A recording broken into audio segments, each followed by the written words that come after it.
Good evening, race fans, and welcome to the eNASCAR Coca-Cola iRacing Series Countdown to Green, refreshed by Coca-Cola. Thanks so much for spending your Tuesday night with us. My name's Amy Long, being joined by the series veterans, Brandon Cattell, Chris Overland, and Michael Grillia. Only 2 spots left up for grabs in the championship for who will be joining Bobby Zielinski and Keegan Leahy in the battle for $100,000. The rest of the playoff field needs to survive the treacherous virtual Talladega Speedway in tonight's elimination race as the eNASCAR Coca-Cola iRacing Series heads into round 17. First, the second playoff race at the virtual Bristol Motor Speedway was dominated by just one driver, and that was number 32 of Keegan Leahy, who led all 250 laps. Take a look.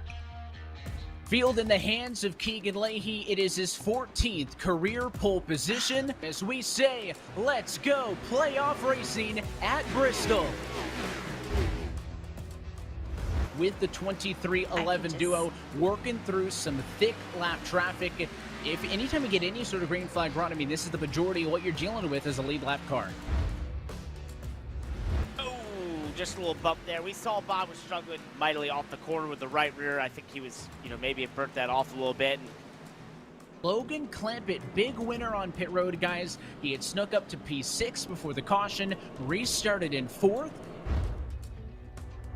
And this is big. 2 playoff drivers. Vicente gets into him and sends the 10-car around. Lose on the inside. Oh, and the wreck it. It's Wilson. He spins, and Michael Conti is involved. Vicente Salas involved as well. And 2 major playoff drivers involved in that accident. Watching Busa here in the 75. He's behind where all of this kicks off and nearly got sideswiped there for the 21, but somehow he finds a hole. He'll have a shot at redemption in the championship fight in 2021. Keegan Leahy emphatically dominates tonight at Bristol and will lock himself in to the championship for. All right, really glad to be here with our panel of drivers, Brandon Cattell, Chris Overland, Michael Grillia. How you doing this evening, fellas? Hey, guys. Doing good. Man, Talladega week, Cattell, it's time. Talladega, man. I love Talladega. You and me would have plenty of long nights working on the setup, and it never mattered, did it? It's a Except shame that one we're time. not out there. Except Chris, last year. Don't forget, Chris, you're the windmaster of the Superspeedway tracks. Yeah, you are. Yeah, well, thank you. And- Thank you. I appreciate it. As I mentioned, only 2 spots up for grabs in the championship for, actually, Keegan Leahy tweeted earlier today, pressure's off for me, just gonna go out and win this. Congratulations to Keegan in the 23-11 team who clinched a spot in the eNASCAR Coca-Cola iRacing Series Championship for. But Leahy would have been in a rough spot if he didn't have that Bristol win, as he was 8th in the standings before that. Here's a look at the driver standings headed into round 17. The urgency for some of these drivers is even greater, huh, Michael? Yeah, it really is. I mean, you look at it so far, playoff drivers are 2 for 2 as far as wins are concerned in the playoffs so far. And there's only 2 spots left. And I'm looking at some of these guys like Michael Conti, Jimmy Mullis, some of these guys who've had some rough races the past few days. These guys are going to need to step it up at Talladega, one of the craziest and most chaotic races of the playoffs, where a lot of it's out of your control, Chris. Well, yeah, that's a big part of it. It's a big factor of it. And I know 2 things. Desperation and Talladega do not mix. If you've got some desperate drivers here trying to make it into the Final 4, and honestly, my bet is with the statistics, we've got over half the field that isn't in the playoffs. I think it's one of them that wins tonight, and it's going to be points that make the difference. All right, on your screen now, the team standings headed into the virtual Talladega. Chris, your thoughts here? Well, 23-11 is right around the corner of locking in. As long as they don't make any mistakes tonight, they're going to be our team standing champions. And, you think about it, Mitchell DeYoung got off to a little bit of a slow start while Keegan was dominating. Keegan had his little slump while Mitchell got his footing right, and now they're both clicking at the right time, and they're going to be fighting for a Final 4 spot tonight. I know Keegan and Bobby have already locked it up. Mitchell, not quite. Yeah, Chris. when I really look at this right now at the point standings, team standings, I see really only the top 4 that have a chance right now. I mean, something significant has to happen to Denny Hamlin's 2311 Racing. I really don't see Mitchell and Keegan having a bad race tonight. If they do, Tony Stewart's team, Storehouse Racing, they're gonna have to finish real good to even have a shot at Texas to even remotely think they can win the championship. Hey, you remember that one year they in the Cup Series where they were 1, 2, 3, 4 and just pulled away from everybody? That's Maybe very we'll see true. something like that tonight. You never know. Yeah. Possibly could. But definitely take a look at that. 146 points left for the teams to score. So we're looking at the top 5 for that championship, guys. Definitely something to look at. All right, just as we talked about, every race counts. Now let's get the thoughts on round 16 at Bristol from our panel of drivers. Chris, you're saying every position on track matters when the checkers wave. Yeah, you know, I like I said, you know, it's the law of averages. There's 30 drivers who don't have a playoff spot who are going to be racing tonight with nothing to lose and everything to gain. That first win or that win to break out a long season that was somewhat disappointing. Anybody can win this race, so it's going to come down. I think it's going to come down. The last 2 spots are going to be points, and everything you've done in these first 2 rounds are going to make a huge difference. One name that sticks out to me, Matt Bussa. Matt Bussa was not a factor all year. He was consistent, though, and he maintained that throughout these playoffs, and he finds himself only 8 points back. You know what 8 points is at Talladega? Probably 0.2 of a second. So if he can make up 8 points on Logan Clampett and one of these playoff drivers doesn't win tonight, Matt Bussa is going on to race for $100,000. And honestly, that's a good feeling. Yeah. All right, Michael, let's talk some scenarios here. Yeah, I mean, we look at it. There's still 4 spots for the finale at Texas, but there's only going to be 1 more spot left available for winning, but there's going to be one that points their way in, whether we have a winner tonight that's in the playoffs or not. I mean, Chris already talked about it. Matt Bussa, he was one of those guys that came into the playoffs with a little bit on the outside looking in on that Final Four, but he's been consistently working his way through some solid finishes at Bristol and Darlington to start the playoffs, and he's put himself in contention for that Final Four just on his finishes alone. Not even worrying about getting that win, just putting together some solid races while competitors like Jimmy Mullis and a few others that have had some bad races, some wrecks, some bad runs. So it's all going to come down to it, but no matter what, someone is going to point their way in and consistency is going to pay off. Definitely. But Brandon, let's talk about the must-win situations. So these are the people that you really have to watch out for tonight, guys. Jimmy Mullis, Michael Conti, Bob Bryant. These guys they're laying everything on the line for this last race tonight at Talladega. Michael Conti is basically out of it now. He there's no way I think he can point himself in tonight without a win. As we see Bob Bryant on the screen here, Bob squeaked his way into the playoffs. Man, if he could squeak his way right into the championship four to fight for the $100,000 at Texas, that would be really cool to see. That's another thing really quickly, Brandon, about Bob Bryant. Bob Bryant has been wrecked in both races, and he's managed to come back both times, and he's still got a shot to point his way in. Hey, Bob, don't be disappointed. Whatever happens, you still have a shot going into Dega. And another thing, Chris, Bob almost won Talladega last year, so anything can happen from him. Anything could happen. Also, another thing, anything could happen with the fans out at Talladega looking to try their hands at some iRacing too. Fans, if you're looking to do that, Allied Esports and NASCAR teamed up to bring the gaming activations your way by way of an 80-foot mobile gaming arena. This rig will be out at the Talladega Superspeedway and at all of the tracks throughout the rest of the NASCAR seasons during the playoffs. The arena includes a main stage, broadcaster booth, roof deck, full production capabilities, as well as iRacing simulators. Our very own Chris Overland and Brandon Cattell checked it out, showed off their skills. Now you can get a chance to check it out. And I think we got some video from the rig out at one of the tracks. Let's go ahead and roll that.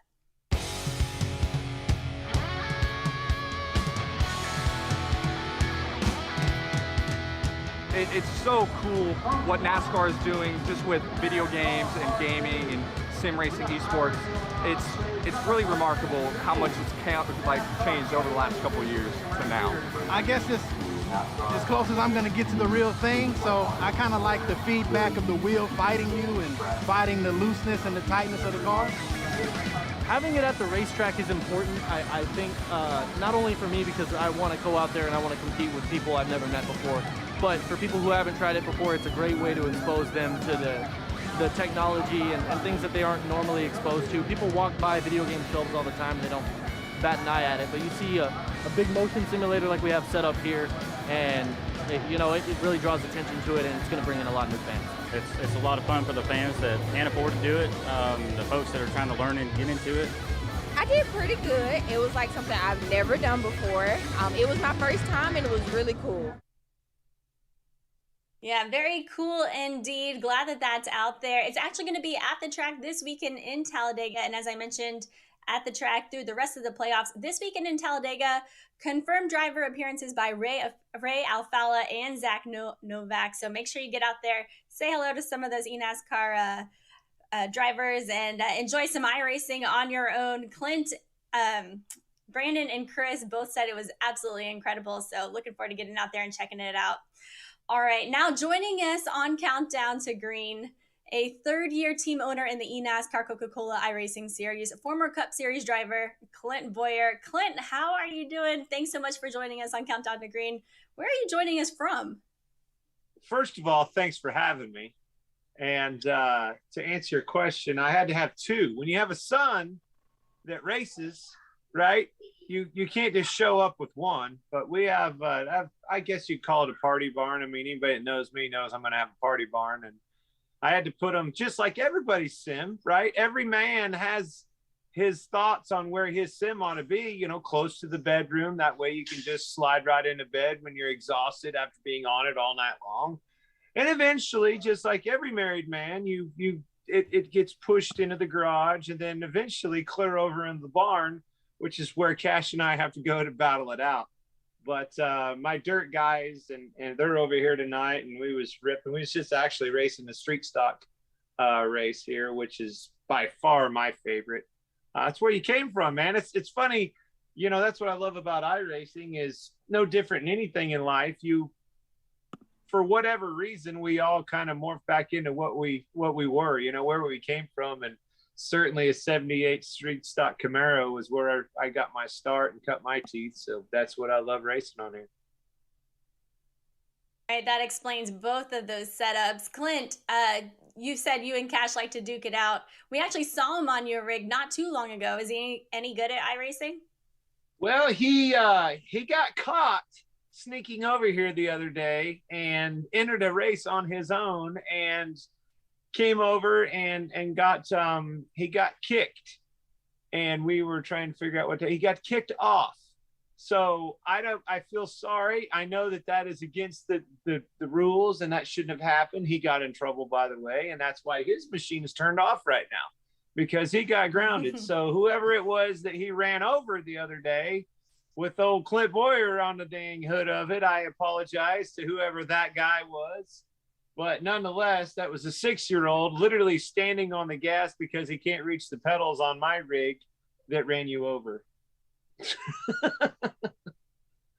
All right. Yeah, you got to clear your name. That's quite all right. I think Denny has the same problem where he backtracks and clears his name too.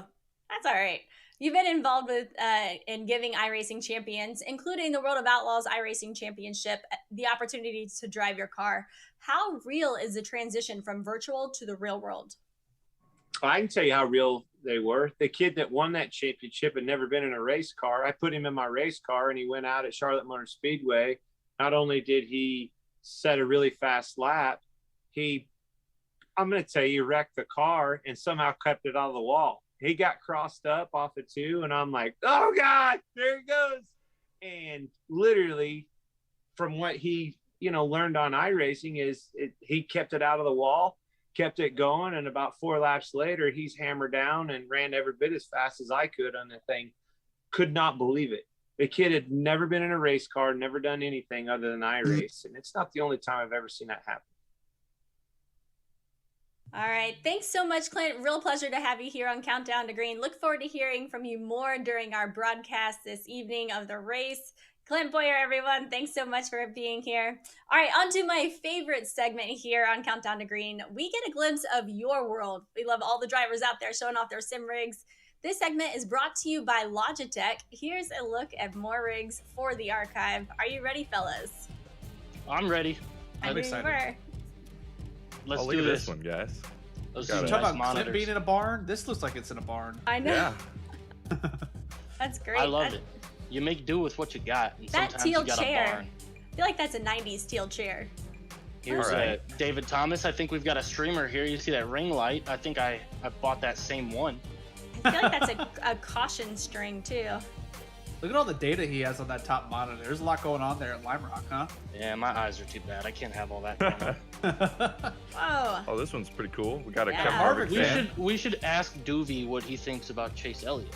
Ooh, spicy. I like it. Doovie. Yeah, that's a great one. I He's like the PVC piping that he used to build his rig. This one's cool. Now that's a proper single-seater style chair right there. It's almost like it's straight out of like a open wheel car. Those are some thick monitors. Yeah, Yeah, I think they are. everything else in the room is under construction, but at least he's got the rig set up, right? Yeah, Priorities. It looks like it's in a basement. Look at the walls. In the back. You know, he's got his priorities set, guys. House isn't even built, sim rig setup. And then Oh, this man. guy, Is that Justin, a car seat? Justin pulled it right out of his car. Is it sitting on a cardboard Wow. box? It Who is. needs a passenger? You don't need a passenger. No. Now this looks like my setup. My monitors are set up exactly the same. Now I wonder if he takes his chair and puts it back in his car. When he goes If he Hey. has a date, the girl has to sit in the back because the sim rig is in the. Oh man, I think love that's that. great. I love That's a that. great custom build. And then All right. here we have Matthew Cucker. He's got the triple monitor set up with a 7th monitor up on the top. That is insane. One of the Road to Pro drivers we've raced with this year, guys. Yep. Man, I wonder how much that thing costs. I mean, that's a lot just alone by itself for the one, not let alone two. If he wrecks out, he could just hop in the other one. Yeah. Exactly. Have it ready to go. Double Whoa. decker. What is this? Now, This this like is- cyberpunk. Steve Awesome. Hamilton, I'm loving this setup. Look at all the colors. You know, he's a true iRacer because you see right above that monitor in the center, he's got that fan blowing right Yeah, at Yep. it's getting hot. It's hot in there. That's incredible. Tommy is packed away in the corner. Oh, this is Blake Reynolds. Ew.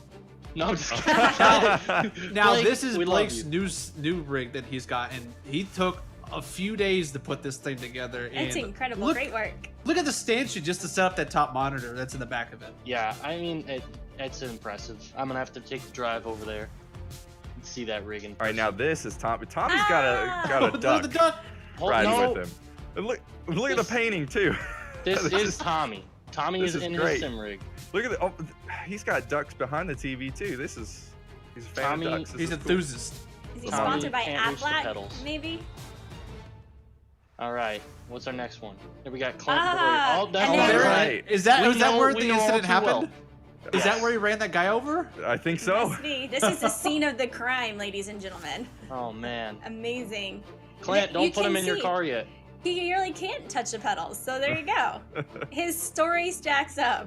Here's I don't the know. evidence. It's like an alibi. I didn't reckon that. All right, Use the I pedals, love yeah. it. Exactly. I love it every single week. Thanks so much, everyone who shared your sim rigs. We love showing them off. Share yours too by tweeting us a picture using the hashtag eNASCAR and tag iRacing and NASCAR. All right, let's talk some relegation. What happens to the bottom 20 of the eNASCAR Coca-Cola iRacing series? The guys will explain how it all works, the battle for the top 20, who's staying in, who's not. Michael, break it down for us.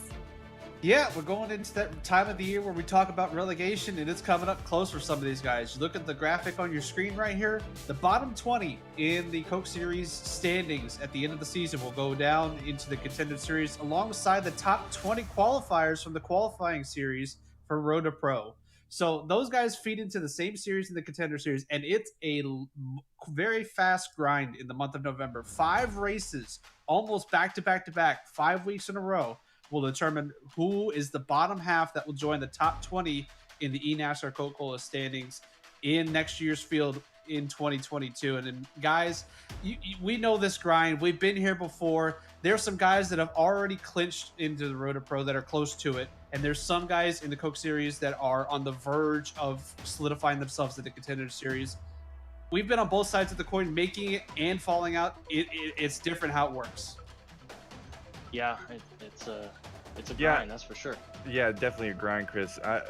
When I think about just how hard it is to get into the series, some of these guys are going to be right on the bubble, like Ray Alfala, not Chris Overland, he's not in the series.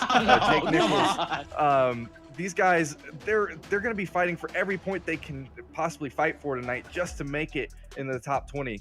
This is a big battle going to Texas. It's a big deal to make this series, guys. Yeah, and every time we would go through the Contender Series and we'd make it through, I'd go into the new Coke Series season feeling revitalized. I'd get my confidence back because the competition is strong, but it's not quite the top level of sim racing, but it's right underneath it. So you can do that. You can revitalize your career, or you can end up on this pre-race show. Yeah, I mean, sure, we're relegated to the pre-race show, but we get to sit back and watch all this. And the fact that there are some heavy hitters in that bottom 20. You mentioned Ray Alfala. There's some drivers that have won races in the bottom 20 of the eNASCAR Coca-Cola iRacing Series standings. And there's some former Coke Series drivers in the Road to Pro ranks that are going to be on the verge of clinching come this Thursday at Phoenix for the finale of that Road to Pro season. So there's a lot still to play for on both ends of the spectrum, and it all comes to a head in November. So it'll be something to watch for sure. And hey, you know, you have all year, you had a bad season, you just want to go out there and finish the season and get started on Contender Series, you go and win Talladega. Yeah, absolutely. All right, thanks for breaking it down for us, guys. Really looking forward to that battle in Phoenix this week, the Road to Pro finale. Thanks so much. All right, tonight the eNASCAR Coca-Cola iRacing Series takes on the virtual Talladega Superspeedway. We turn to Brandon Cattell for track analysis. All right, guys, you know I love Talladega. I won this race last year. I'm going to just throw it out there because I've said it a million times on the broadcast this year. Talladega, 33 degrees of banking. It was opened in 1969. Big Bill wanted something better than Daytona, something bigger, just had bigger banking, faster. So he made Talladega in Lincoln, Alabama. And here we are, guys. Just a quick little note that I want to take tonight. It's not always great to qualify in the pole here because the pit exit is right at the end of the line. So if you come out of pit road, you could possibly lose the lead just by not getting up to pit road speed and having a good shot off pit road.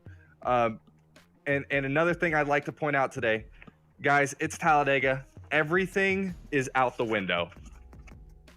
Yeah, it's not only Talladega, it's the last race to get into that championship four. Anything could happen. Stakes are high, pressure's on, am I right? Brandon just threw away his 2022 pre-race show contract. I just did. Hey, he is on the bubble for Road to Pro. Yeah, we wish you the best of luck. That's all right. All right, before the action on the track tonight, let's hear who our panel of drivers thinks is going to park it in victory lane. This is our final driver picks. I want to tell everyone that, including Chris, who just got the memo. Our driver picks are brought to you by Playseat, the official racing chair of the eNASCAR. Brandon, we'll start with you. All right, guys, it's Talladega. You got to pick the 8 car. Michael Conti, Junior Nation, guys. All right, I put my money where my mouth is. I've been picks this year. I picked that we'd have 10 different winners by playoff time.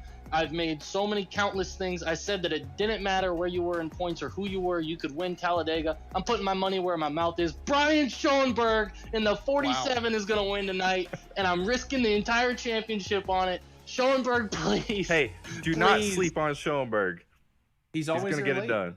They didn't tell me the points ended tonight. I picked Schoenberg. You gotta come through, man. I'm begging you. Well, I want to point out, at Kansas, I had a 40-point lead over these guys, and now I'm at almost a 40-point deficit. Just like Cattell, I have to throw the paper out the window. Everything's out the window. I have to go with the winner, or I'm done. And that's going to be Logan Clampett. For William Byron Esports, he's going to put that Chevy Camaro in victory lane and solidify his way into the Final Four at Texas in 2 weeks' time. Hey, quick little note, guys. None of us picked Malik Ray, and I think he's the best super speedway racer out there currently in the series. So that's a good just point. Want to think about that. Yeah, I'm an idiot for not picking him.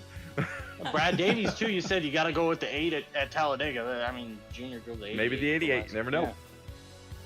Yeah, you never know. Hey, best of luck to all you guys. I'm excited for our show finale in 2 weeks to hear how this all pans out. It's going to be exciting for sure.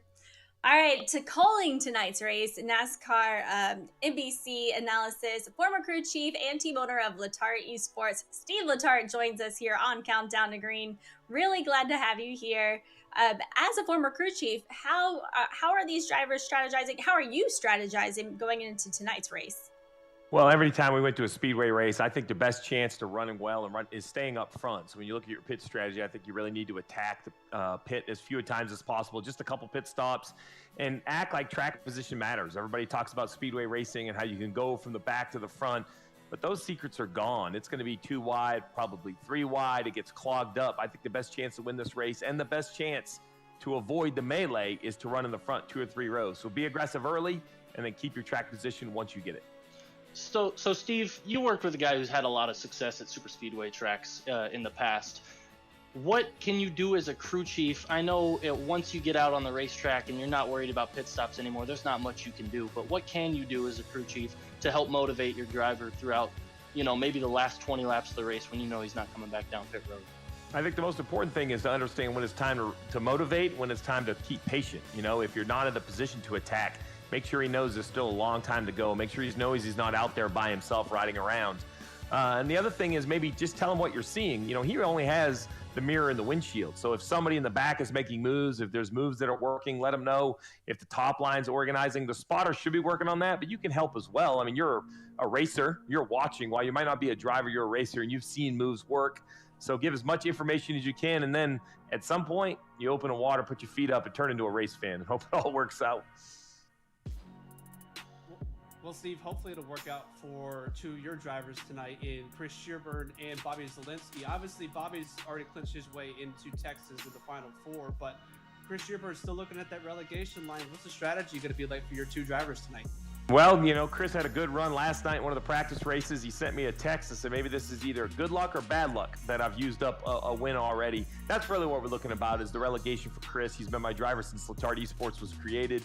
Bobby's done a great job joining the team this year, but we'd love to give Chris kind of the month of November off, and that's really the point is I have 100% confidence that he gets relegated. He can race his way back in, but it is, as you guys just mentioned a couple segments ago, the pressure to get yourself back into the Coke Series is high. A couple bad runs and you can be completely relegated. So we just want to be aggressive. I think at this point, you don't try to protect points. We're 17 points behind the cutoff line for relegation. Go out and attack, try to make other drivers uncomfortable. Steve, I got to ask you, how much of it is a relief that Bobby made the Final 4 for next week? I know Talladega is the biggest worry for any team owner out there. How much of a relief is it, man? Oh, it's spectacular. Not only a relief, but to win the first of the playoff races really allows Bobby and his group to really focus on that championship race. Most of our time is going to be focused forward there. And I think that is, you guys know how much time going into these setups. So the fact that they haven't really had to spend a lot of time on Talladega, they didn't really even have to spend a lot of time last week or the last race. So the fact that he's already won, we've been able to focus forward. And really at this point, it's enjoy Talladega if it's possible. Let's just relax and have a good time. All right, we will be enjoying it, and you enjoyed as well. Steve's going to be calling the race tonight with Evan Pasoko in the booth. Thanks so much, Steve, for your time. We'll talk to you in just a little bit. Fans looked for him a little bit. Remember, tweet us a picture of your rigs and your playoff brackets. We want to show them off here on Countdown to Green. For everyone behind the camera that brings this show to life, and my panel of drivers, Chris Overland, Michael Guerrilla, and Brandon Cattell, who will be pulling double duty tonight as our pit reporter. Thanks for joining us on Countdown to Green. The road to crowning the 21 champion is narrowing. Round 17 at the virtual Talladega Superspeedway starts now. We've learned to savor the moments that were always there. And they never tasted this good. I am sweet. The taste, the smell.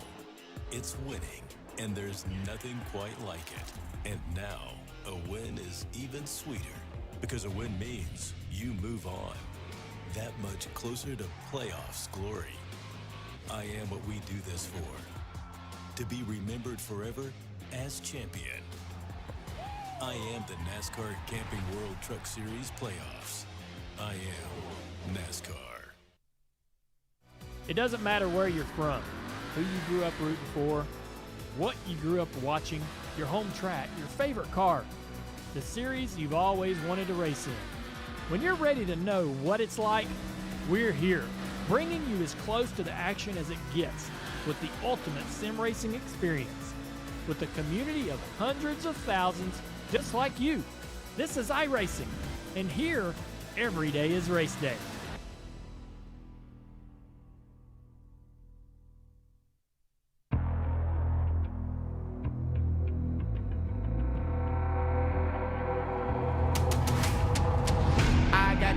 I'm on the mission, snap any minute, casually winning. Stop tripping on me, stop dissing on me. Yeah, I got a dream, can't take it from me. Gotta get it here, I don't wanna wait. Take what I want, then I go train. Gotta get a win, I won't lose the game. This is my year, I ain't gonna break.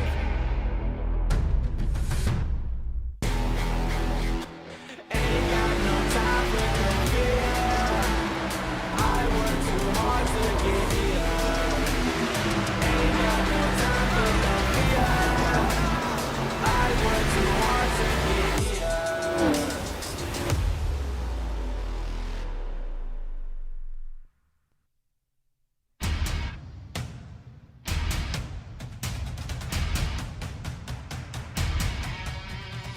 The road to $300,000 has reached its penultimate battle, where tonight, for the virtual Talladega Superspeedway, we say good evening, sim racing fans, and welcome to the last race of round one for the 2021 eNASCAR Coca-Cola iRacing Series playoffs.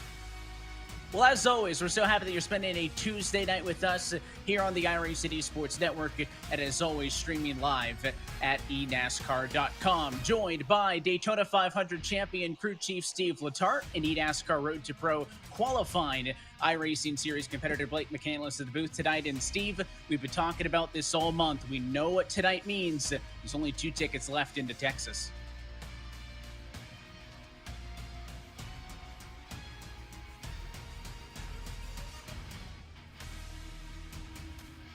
Well, there is 2 tickets left into Texas, Evan. I guess you're right. I think we got Steve now. Steve, you there? Hey, listen, you know, technology's never been my strongest. Speechless. That's how much Over pressure. at NBC, they have people that turn my mics on and off. I'm kind of learning new to this iRacing broadcast, but you mentioned it. Listen, the pressure is here. It's no different than the guys in the regular Cup Series that are going to Talladega this weekend. The last thing you want to do is go to a place with so much unpredictability to keep your playoff chances alive. It's no different in the eNASCAR series. I'm just thankful the one driver we had in the playoffs has qualified in. I get to sit back, commentate, and enjoy the race. Yeah, Zelensky and Leahy are safe, and this is a situation, Blake, that you're very familiar with, right? You're going to have to deal with an elimination race just in 2 days on the road to pro side of things. So from a driver, no pressure, by the way, but from a driver's perspective, right?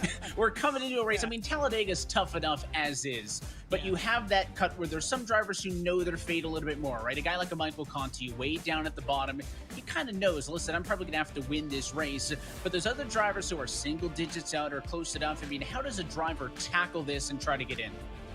Well, Evan, it's pretty simple. I know I talked to Parker Kligerman about his driver, Bob Bryant, coming into this race. He said, leave with no regrets. You have to be aggressive. You don't want to go on wondering if a move you made early in the race or late in the race is going to be the difference. So being aggressive, especially for someone like Bryant or any of these guys, Michael Conti, that are pretty much in a must-win situation tonight. We're excited for 250 miles of action tonight. So to get things started, let's hand things over to Talladega Superspeedway track president Brian Crichton for the most famous words in motorsports to get us underway. I'm Brian Crichton, president of Talladega Superspeedway. Good luck to all the drivers in the eNASCAR Coca-Cola iRacing Series Championship Cutoff Race. This is more than a race. This is Talladega. Drivers, start your engines!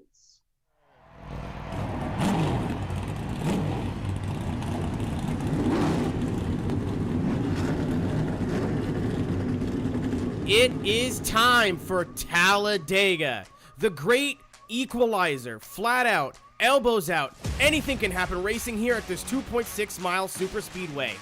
There are 2 spots unspoken for in the championship 4. Win tonight and you're in. Make the points cutoff and you're in.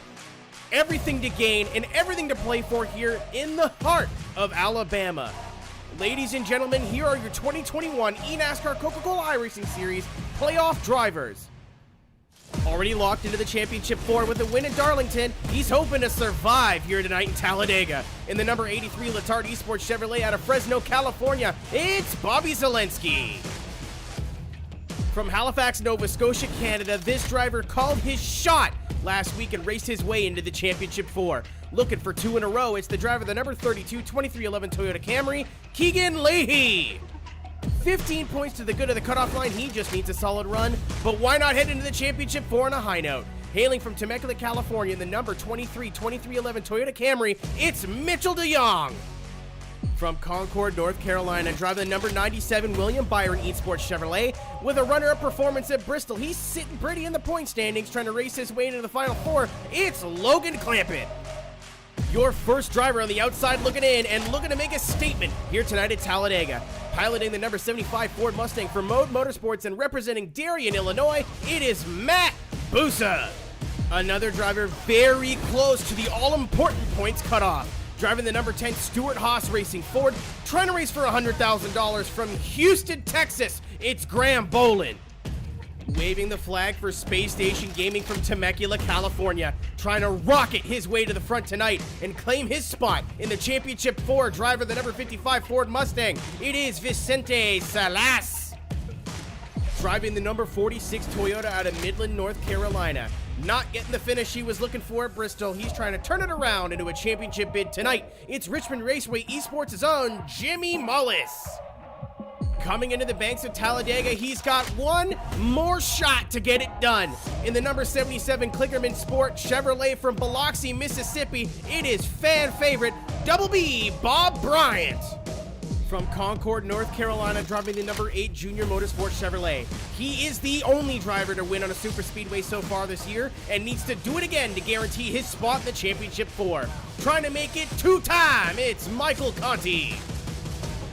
This is the final race before the championship finale in Texas. Anything can happen in 94 laps here at Talladega. For 8 drivers tonight, it's win and you're in.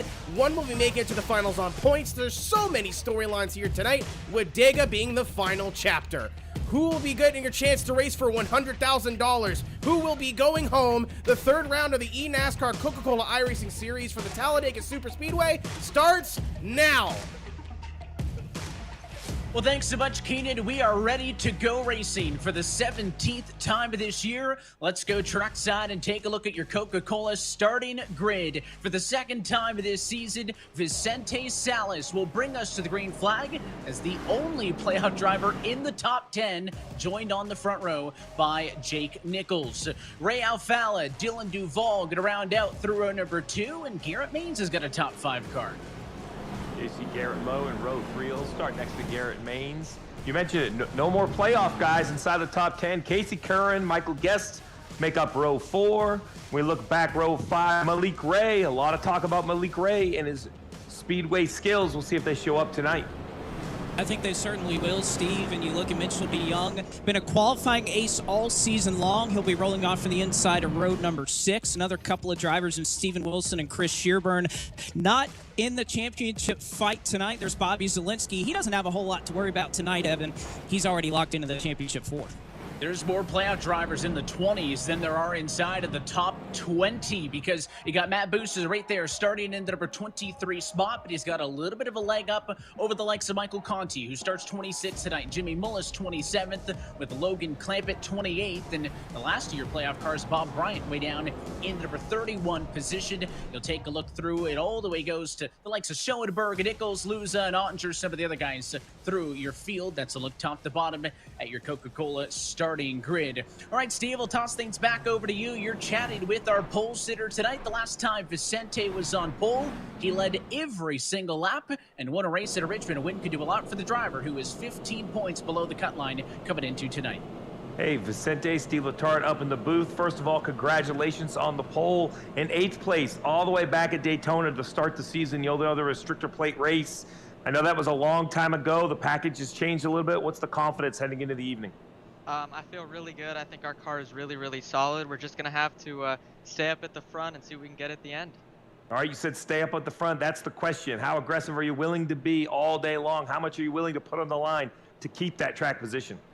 Honestly, this is kind of where my season meets. If we win the race, if we get good points, we make it to the Final Four at Texas, and if we don't, we don't. So I think all's to play for, and we're going to try and keep it. All right, man. Well, good luck. Good luck. We'll be watching, commentating in 94 laps between you and the playoffs. Thank you guys so much. Your pole sitter, and Blake, I'll toss things back over to you to walk us through this round of 10 finale with a look at our Asus race analysis. Well, as we take a look at this, Evan, taking a look at this race, what's going to be key is that pit lane delta and the amount of laps, that window 32-35. We may even see it go beyond that depending on how these drivers are packing up. Going to be interesting to watch with a 94-lap race when these drivers decide to pit, what alliances go together, what break apart. All of that's going to be very key to watch. Defending Talladega race winner Brandon Cattell will be joining us on the pit lane tonight. Brandon, what you got for us? Thanks, Evan. I just got off the box with Dustin All. He's the crew chief for Logan Clampett. They're already watching the guys that are around him on the points bubble. So a lot of watching right now, guys. A lot of stuff's going to be going on. And this is going to be one as we take a look at the points over the course of the race where I feel like that points picture is going to change lap after lap. And 250 miles is a long way to go here from Talladega. It seems like the mentality early in these races, Steve, is always to just survive to the end first. You have to survive, but I really believe it's the one who's aggressive first. Get the track position, make them come and attack you. We are getting set for the conclusion to this opening round, and we're happy that you're spending a Tuesday night with us here on the iRacing Esports Network. The pace car is down and in. It is Vicente Salas' field to control as we say, let's go playoff racing at Talladega.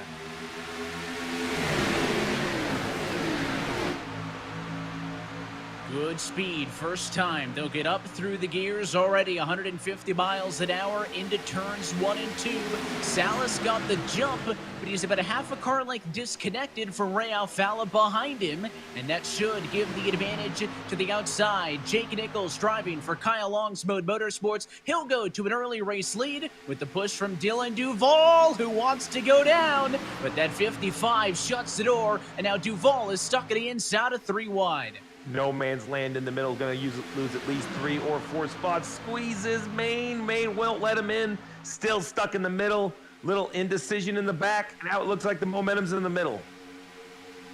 Duvall not happy over the radio with that one, asking if these guys are aware it's lap number 1, but I think his dive to the inside was equally as aggressive, and a spinner already. Michael Guest is around. So is Ray Alfala.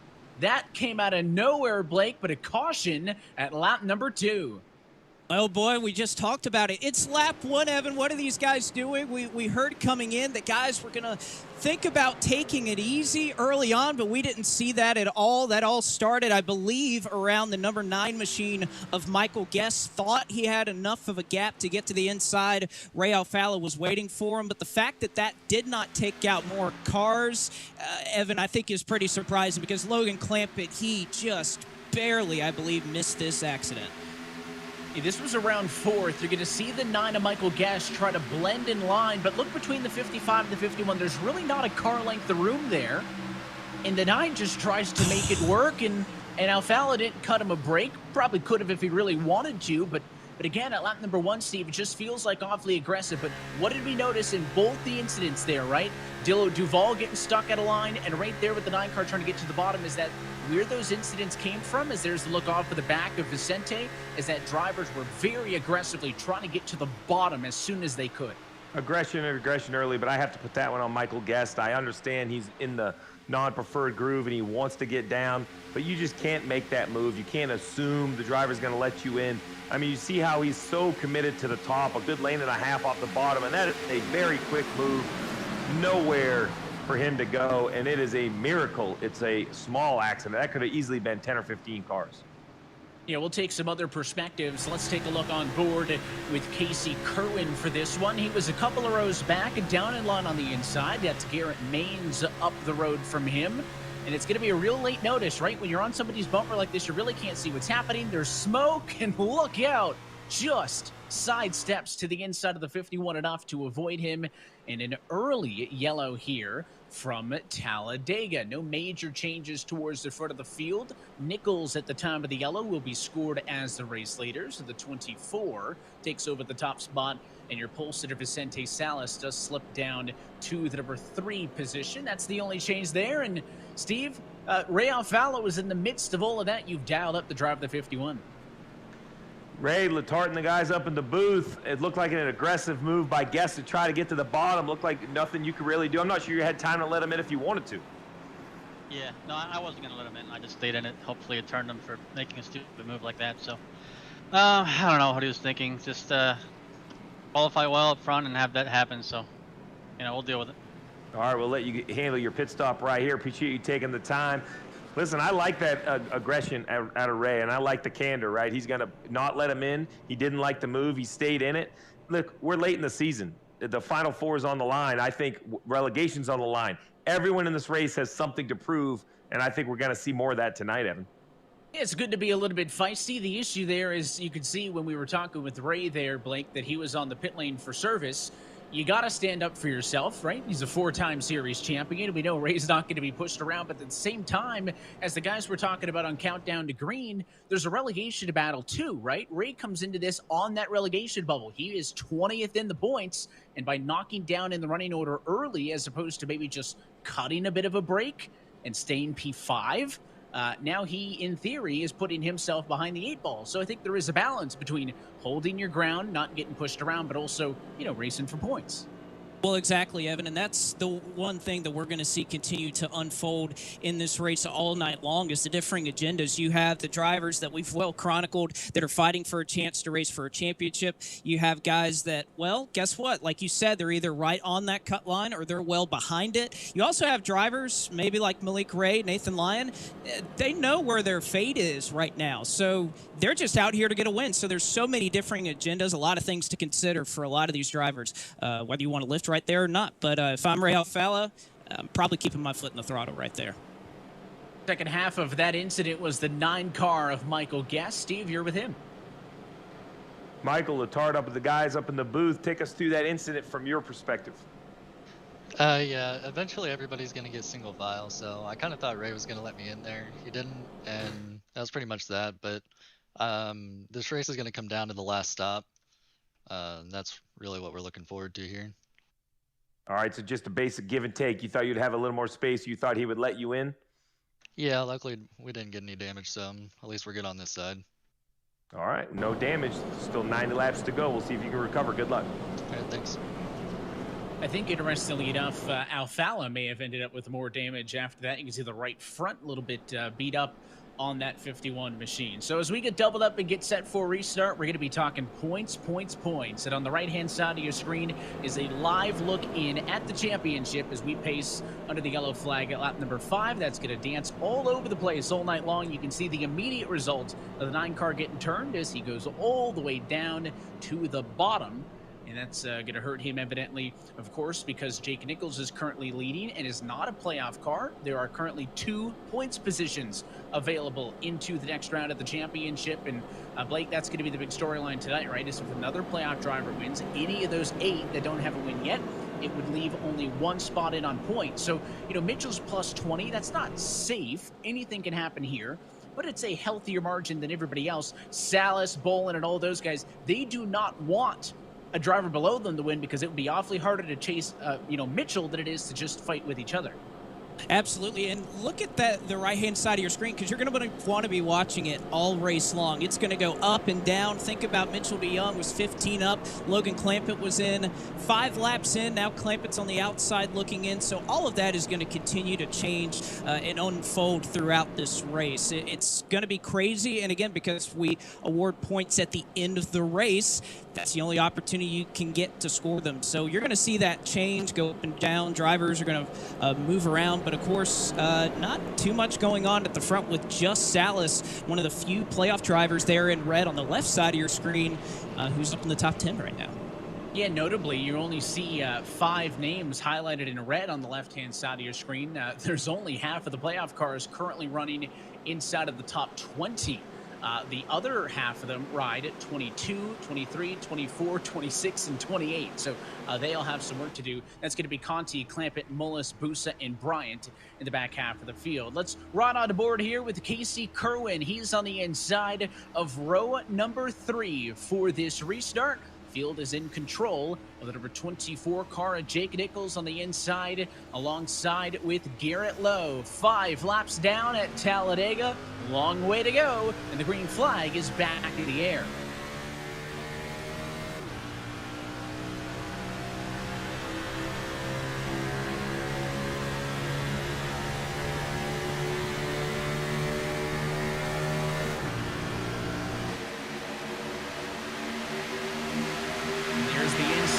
Pulling 3 car lengths on the run down the Alabama gang back straightaway early. The 21 of Garrett Lowe 2 steps his way down to the inside to make the advantage of 4 cars down low, as Garrett Means is not getting a lot of help up top.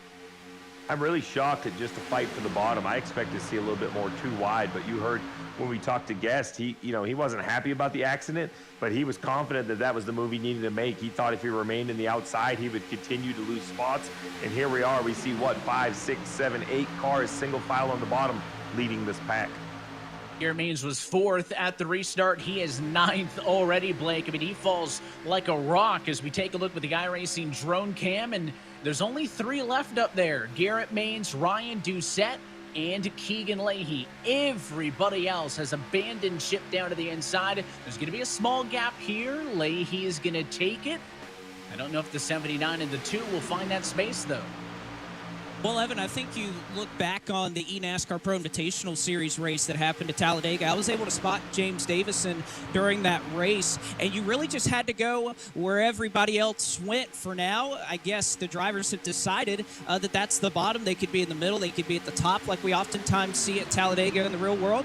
But for now, they've decided to go to the bottom, and if you're somebody like Ryan Doucette, Kane Cook right now, those few drivers that are in the outside, oh man, Doucette's going to be 3 wide here. That is a terrible position to be in. Middle 3 wide and no help. He's going to drop like an anchor through the field. Not a very good position for him. He was a top 10 car when we restarted this race, and it has gone very, very much the wrong direction. Already dropping outside of the top 20. And maybe even further on down the running order. So, tough break for him. He loses the game of roulette, inside or outside lane. He ends up top, and you can see towards the back of the field. I mean, the outside's not going to be totally gone, right? You're not going to get everybody, all 40 cars, to agree on running the bottom. So, you guys back here are going to build up some speed, Steve. And if that outside gets a run, then guys will start to jump off the bottom, right, and go up top. But they don't really want to be the ones to start it. So, they'll let the guys back here in the teens and the 20s do the heavy lifting. And then once that outside gets some momentum behind it, then maybe other drivers will join them. Well, and no surprise who we see in the outside. I see the 8 of Conti back in there, and he knows he has to go, even though there's still 80-something laps to go in this race. He just can't go to the bottom and commit and cruise around. He has to make something happen. He's last in points. He has to find a win, and he knows that he needs to be the aggressor. So why not be the guy towing the outside lane? Looks like about a dozen cars or so now have jumped up into the outside lane. Of course, they are all chasing right now the number 67 machine of Alan Bowes. A different look on that McLaren Shadow entry for this race. Bowes all the way up to 13th in the running order, and Keegan Leahy, who we just saw diving to the bottom, thought about joining the outside there. He opts to tuck back in line, though, and drivers on the outside line about 2 to 3 tenths of a second faster that last lap than the cars that are just holding their position on the inside. Now, if you're in the top 5 on the bottom, easy decision. You want to be down low, but it's these guys around 10th in that bottom lane. If you don't go up top at all, you're not going to make up spots. So if you're not joining them, you're banking on this run to eventually simmer down and kind of fizzle out. Let's bring Clint Boyer back into the conversation. Clint, appreciate you giving us all the time on Countdown to Green and here during the race. Of course, you've got two drivers competing in the field here this afternoon. I got to ask, what does it mean to you to be a part of this eNASCAR Coca-Cola iRacing series? First of all, let's think about it. How cool is it that we have a series, a true racing series, just like that follows our cup, tracks as we go about the season, that races online every single night, that we have, I think Letard broadcasts the damn thing, for crying out loud, which, by the way, super pisses me off how I'm sure he's weaseled his way into something. And old Clint's never been asked to do anything, right? Pandemic hits, we need Clint. Now nothing's good, what Steve will do. So I don't know how he got the gig, but it kind of bums me out. Nonetheless, it's awesome that there's a series. It's awesome that it's as competitive as it is. Go back to my Blake story. I mean, I watch them all the time, and I'm just in awe, the realness of, not only the characteristics of the car, the track, the handling and such, but the talent of the guys. I mean, it's pretty insane what they do, how smooth they are, how consistent they are.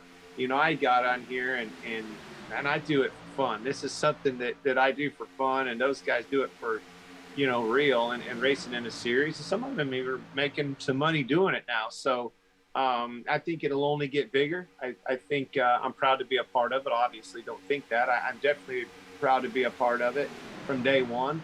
And I'm excited to see where it goes, because I know it's only going to go up.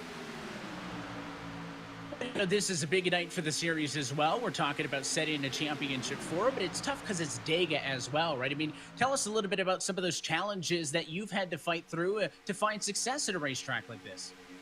Hardest part about Talladega by far is the patience aspect of it, getting to the end of the thing. Everybody knows you got to be there to win it. And when the time's right, and then situational, getting yourself in that right situation where you've got the guy, maybe you're not the fastest car, right? That's the thing about those super speedway tracks. You don't always win with the, playing offense with the fastest car. You can play defense and win those races. And that's what's cool about it, and an interesting aspect of those. The defensive side of it, if you're not the fastest car, you better be in front of the fastest car when the time's right. Put him in a situation where he has no choice. If he's going to better himself, it's going to be by pushing you. That's the hardest part about strategizing around those races, is putting yourself in the right situation at the right time at the end of the thing. So always learning, always paying attention to who's making the right moves, who you want to be around. It's not always just one car, right? You want to be around that group of guys that are making the right moves, doing the right things on a timely matter. All those things go into, account to being in a catbird seat when it is. And then Talladega versus Daytona, man, that start finish line clear down there past the tri-oval, that's a big difference. I don't know how many times I've come off of turn 4 and I'm like, I got him. And then oh no, here they come with another run out of nowhere, because those runs formulate so fast. That's a huge difference on that last lap. Trying to figure out where you need to be on that racetrack with the magical push. And then, man, old Lady Luck's always got a little bit to do with it. I'm sorry, you can have the fastest hot ride, you can do all the right things. If everything don't go your way, you're not going to be in victory lane. We appreciate the time, Clint. Thanks for joining us. That is two-time Talladega winner Clint Boyer joining us on the broadcast as well. Clint, thanks. Yes, my boys better get them.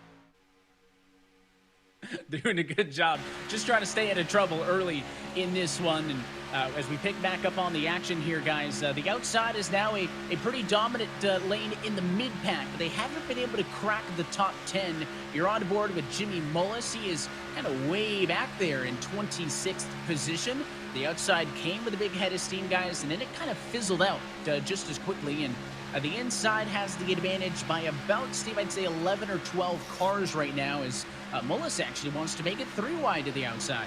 Yeah, he jumps to the top. I don't know if that was evasive or planned, but going back to taking care of yourself early, let me give you a little heads up. If you want to be careful and take care of yourself early, you want to stay out of Clint Boyer's barn, because that barn does not take care of you. That is a great place to hang out. It was great to have Clint join the broadcast. Took his shots. That's fine. I appreciate it. But it is great to see someone like Clint with so much success at the cup level. I call it giving back to racing. He's got dirt cars, he's got esport cars. It's great to see him on here, and we'll see how his cars do tonight. But as you mentioned, top lane, organized, just still doesn't have enough, right? 10 or 12 cars, it still doesn't have enough, although there's some moving and shaking back there that make me nervous. There's a lot happening as we are working now. Lap number 17 of 94 in this round of 10 finale. You can see that the 41 machine right there on track. That is Dylan Duval in 6th. And let's go back down to pit road to Brandon Cattell. Thanks, Evan. I'm walking down pit road here, and I'm hearing lots of chatter about possibly pitting early to separate themselves from the pack. I think Malik Ray and Space Station Gaming is one of them, and also Logan Clampett and William Byron Esports. There's a lot of talk on pit road right now about trying to get into smaller groups to see if they can pull away from the pack. Well, Blake, this is something that we were talking about pre-race, right? When we were kind of talking amongst ourselves how we thought this race was going to go. And you mentioned that you've been watching some of the races on the sim over the last few days. And that's kind of how these things have gone, right? Drivers want to get to that green flag cycle of pit stop so that they can execute and separate themselves into a bit of a smaller group. Well, and that's what a lot of these super speedway races come down to, and I think Steve knows it as well. In real life, if you're going to have these long green flag runs, where's the one area at a plate track if everybody's going to be single file? We're not going to have guys darting and making moves right now. Where's the one place that you can make up spots? Pit road. So getting onto pit road when you're coming off of turn 4, you're doing upwards of 200 miles per hour. Some of these guys have a chance for $100,000 on the line next week. That's a lot of pressure, but that is how these drivers are going to try to position themselves and make up those spots. Pit stops, you heard it, Michael Guest say it earlier, are going to be key, obviously, to winning tonight. Well, Alan Bose is now the lead car on the outside. I mentioned earlier, you may not recognize it right away, those different colors on that McLaren Shadow Chevrolet for the driver of the 67 with Quantum Pay on board. He is leading the outside line at the moment after having jumped up in front of Kane Cook. So they are bump drafting, and there is Alan's view as they race off of turn 2. I mean, the inside real good immediately. They kind of build up a little bit of speed as they push, but not the greatest spot, 22nd at the moment. And then, of course, the second of those cars, the 66 of Blake Reynolds, a little bit further back as well. McLaren had some awfully good-looking race cars over the weekend, but they did not get results in F1 or IndyCar that they deserve. So maybe the McLaren Shadow Chevys could represent here in eNASCAR and get the job done. But right now, both of those drivers are wanting more, trying to be a part of the solution on the outside line that has only gotten worse and worse over the last 5 laps. I mean, look at all of this on the inside that has been able to space itself out. And as your pole sitter, the 11 car Malik Ray, I should say, teammate to your pole sitter, Vicente's up in 2nd. Of the team car for him in Space Station Gaming is Malik Ray. Kind of quiet, started 9th, but rides in 7th at the moment. Just maintaining track position. I mean, that's, I think, is a lot of what you're going to see as well, Stephen, and Mitchell DeYoung in this race, right? He's right there in P8. He's the guy that's got the bubble, right? He's got the points in his favor. He's playing defense, and that's something that Clint referenced in terms of just racing at Talladega generally, but it's kind of a twofold one for Mitchell, because he has to defend points, and right now, having been a top 10 car for most of this, defend track position. He does, and that strategy you guys mentioned about splitting it up and pitting a little early, I think opens in about 4 laps or so. And I'm not sure the leaders need to do that. They're very organized. They're running around the bottom. They're running great pace. They're not in very much danger. But if you go back to where it's too wide, even the cars on the bottom are too wide, it's exhausting to run too wide versus single file. I would expect the back 10, 12, maybe even 15 cars try to pit early, and get organized on and off pit road. There's a lot of time to be made up, and that's the best way to leapfrog your competition in a race like this where there's just not a lot of energy or opportunity in the 2nd or 3rd lane. Almost at quarter distance in this Coca-Cola 250. We'll take a quick opportunity to step aside. Jake Nichols leading early as we're waiting on pit stops. You're watching the eNASCAR Coca-Cola iRacing Series playoffs at eNASCAR.com.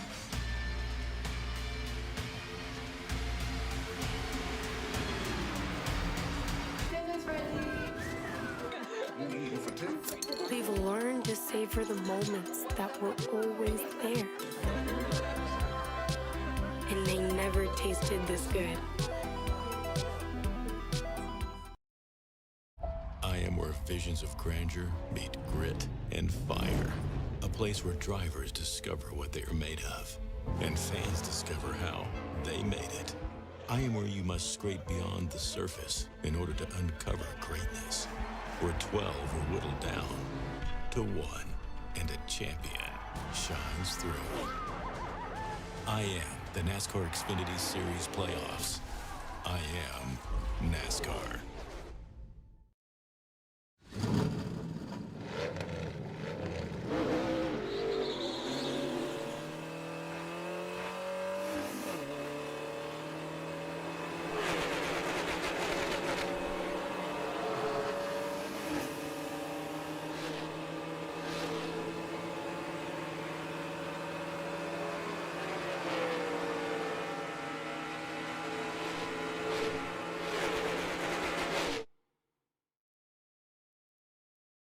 It doesn't matter where you're from, who you grew up rooting for, what you grew up watching, your home track, your favorite car, the series you've always wanted to race in. When you're ready to know what it's like, we're here, bringing you as close to the action as it gets with the ultimate sim racing experience. With a community of hundreds of thousands just like you.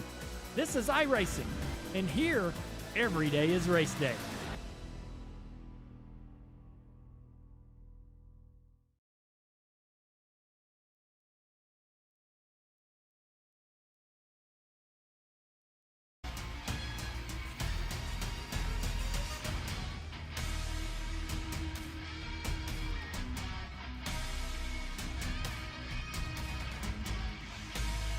Of tonight's race is brought to you by Coca-Cola, the official fan refreshment of eNASCAR.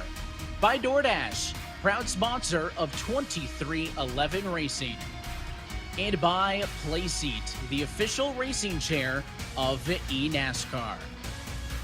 Rookie lap number 25 and pit stops have begun. Steve, you were pretty much right on the money. You said about 4 laps away from that window opening, and as soon as we stepped to go side by side, a group of 7 drivers came down to the pit lane. It's going to have a big swing in those live points on the right-hand side of your screen because that group of 7 included 4 playoff cars. Conti, Bryant, Clampett, and Busa all down pit road, along with Nick Ottinger, John Gorlinski, and Brad Davies. They made the pit stop at about 71 to go. Our Asus race analysis said you could do about 35 on his stint. So looks like those drivers clearly felt like they were in the window to be able to make it for one further stop later in this race and wanted to get away from all this. Get away from all this and instantly proving to everyone that this is a good idea as the first lap on the racetrack, almost 3 to 4 tenths faster than the leaders of the race. Every lap, the leaders stay out there a little less organized, losing time to those 7 cars. So I like what they did. They did a nice job on and off pit road, and now they're just putting up great lap times, which I think is going to force the pack to counter. I think this is that time. We talked in the pre-race. What's the crew chief's responsibility? Well, this is it. You can come in with all the plans you want, but if I'm a crew chief right now, I am working the radio, working the conversations about trying to find some other cars to pit, and here you see a counterattack with another group of cars on pit road. Yeah, this was funny. This was a crowdsourced pit road decision, Blake. Over the radio, a couple of drivers had started to realize that that pack of 7 cars we were just talking about that had pitted previously were about 4 to 6 tenths of a second faster per lap than that large pack. And they said, hey, they're catching us. Should we get in? A couple of drivers agreed, and we saw about 10 drivers jump down to the pit lane that time to respond. Well, not only are they making up time on the racetrack, Evan, but if you're pitting right now, you're not filling up all the way on fuel. A lot of these drivers taking 2 tires, maybe filling up not quite full to the 18.7 gallons that these cars hold. So obviously, in a situation where they feel like on one more stop they can make it to the end, but this is when they're taking that opportunity to take a quick pit stop, get 2 tires so they don't have to take tires the rest of the race, and short fuel it so they spend as little time on pit road as possible. And Vicente Salas missed the box. He overdrove it, slid through his pit stall. He had to put it in reverse for a moment, and that is going to cost him some critical time. He may be one of the lead cars in this pack coming in, and he's going to cycle out at about 4th. Curious if he decided to abandon tires and even go a little bit less on the fuel to counter that mistake. But, I mean, as these guys cycle back out, your current race leaders are in. That's going to be Kerwin pitting with The 41 of Dylan Duvall. I mean, they are all sliding the tires to the pit road speed marker here, Steve, 55 miles an hour. We'll take a second look at Vicente sliding through that box, but the pit lane here, Steve, is not that difficult in the sense of its geometry, right? There's tracks like Darlington, Dover that are much harder just because of the geometry of them, as you see that mistake from Salas to get onto the pit lane here. It's not the same kind of challenge here. The only challenge is, they're sliding through it at that line there just because they're trying so hard to wait to the last second to brake and slow these things down from 190 miles an hour. So it's a different kind of challenge. It's just so inviting. You came off turn 4, you have all this time on the flat to look ahead. You see the line. You feel because you can see it that you can get more aggressive. Plus, I think at these consistent speeds, your depth perception gets a little off. These cars just don't slow down the way that you hope they do. And I think every one of these drivers know how important the aggression is to get on and off pit road. And that, unfortunately, is what can happen if you get too aggressive. I'm also noticing, we talk about that fuel aspect as Casey Kerwin is going to get hit with a speeding penalty on the pit lane. So that is going to take a huge blow to his race. There's now 2 packs, right? Your lead pack of the top 6 is on the top half of your screen. They have yet to pit the cars at the bottom, are the drivers who will cycle through to the race lead. And I'm fairly confident with that assessment, Blake, because you're going to spend anywhere from 30 to 36 seconds on pit road.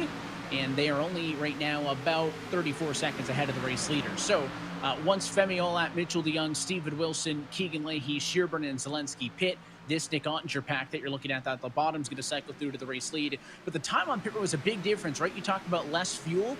That group who pitted initially, this Ottinger and Conti group, they only spent 8 seconds in the box and about 30 seconds total on pit road. Everybody else has spent 12 plus seconds in the box and over 34 seconds on pit road. So they were so much quicker on their execution and strategy.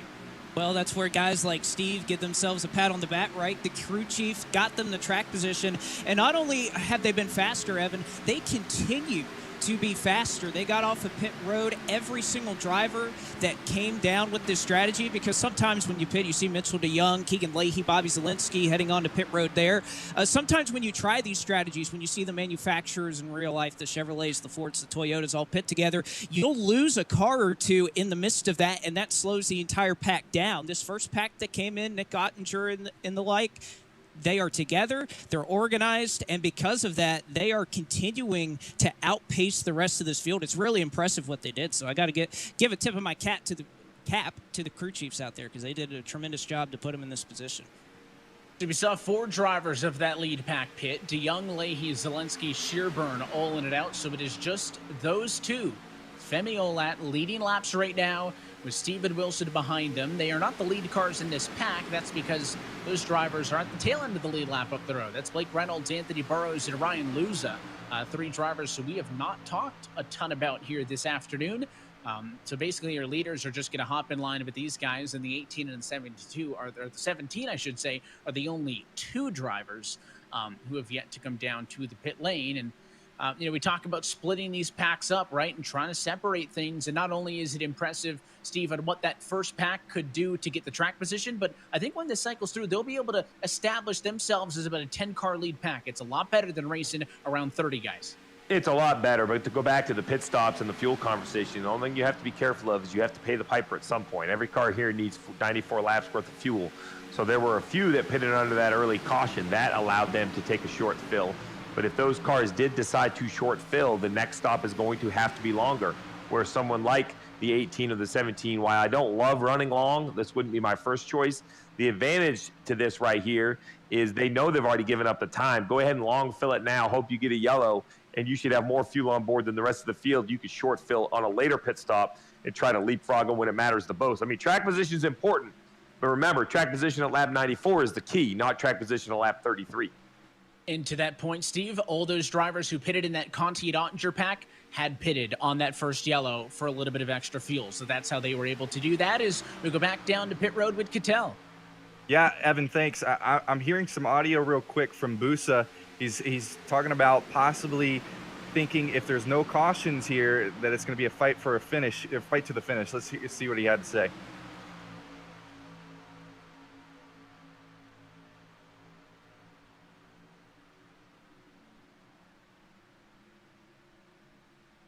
plan is if this race goes caution free and we end up like far out and we all have to brawl amongst each other to make the final four, I'm gonna hate that.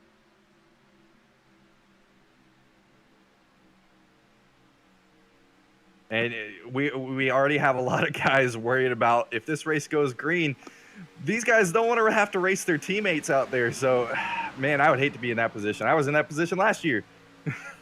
Oh, that time it worked out pretty good for you, getting the race win here at Talladega. But, you know, I don't really know if I can say it's much of a con, right? I mean, you'd rather not have to fight with those guys. But obviously the pros of having, you know, a large team and a team alliance and getting these guys together is that you can do strategies like this, right?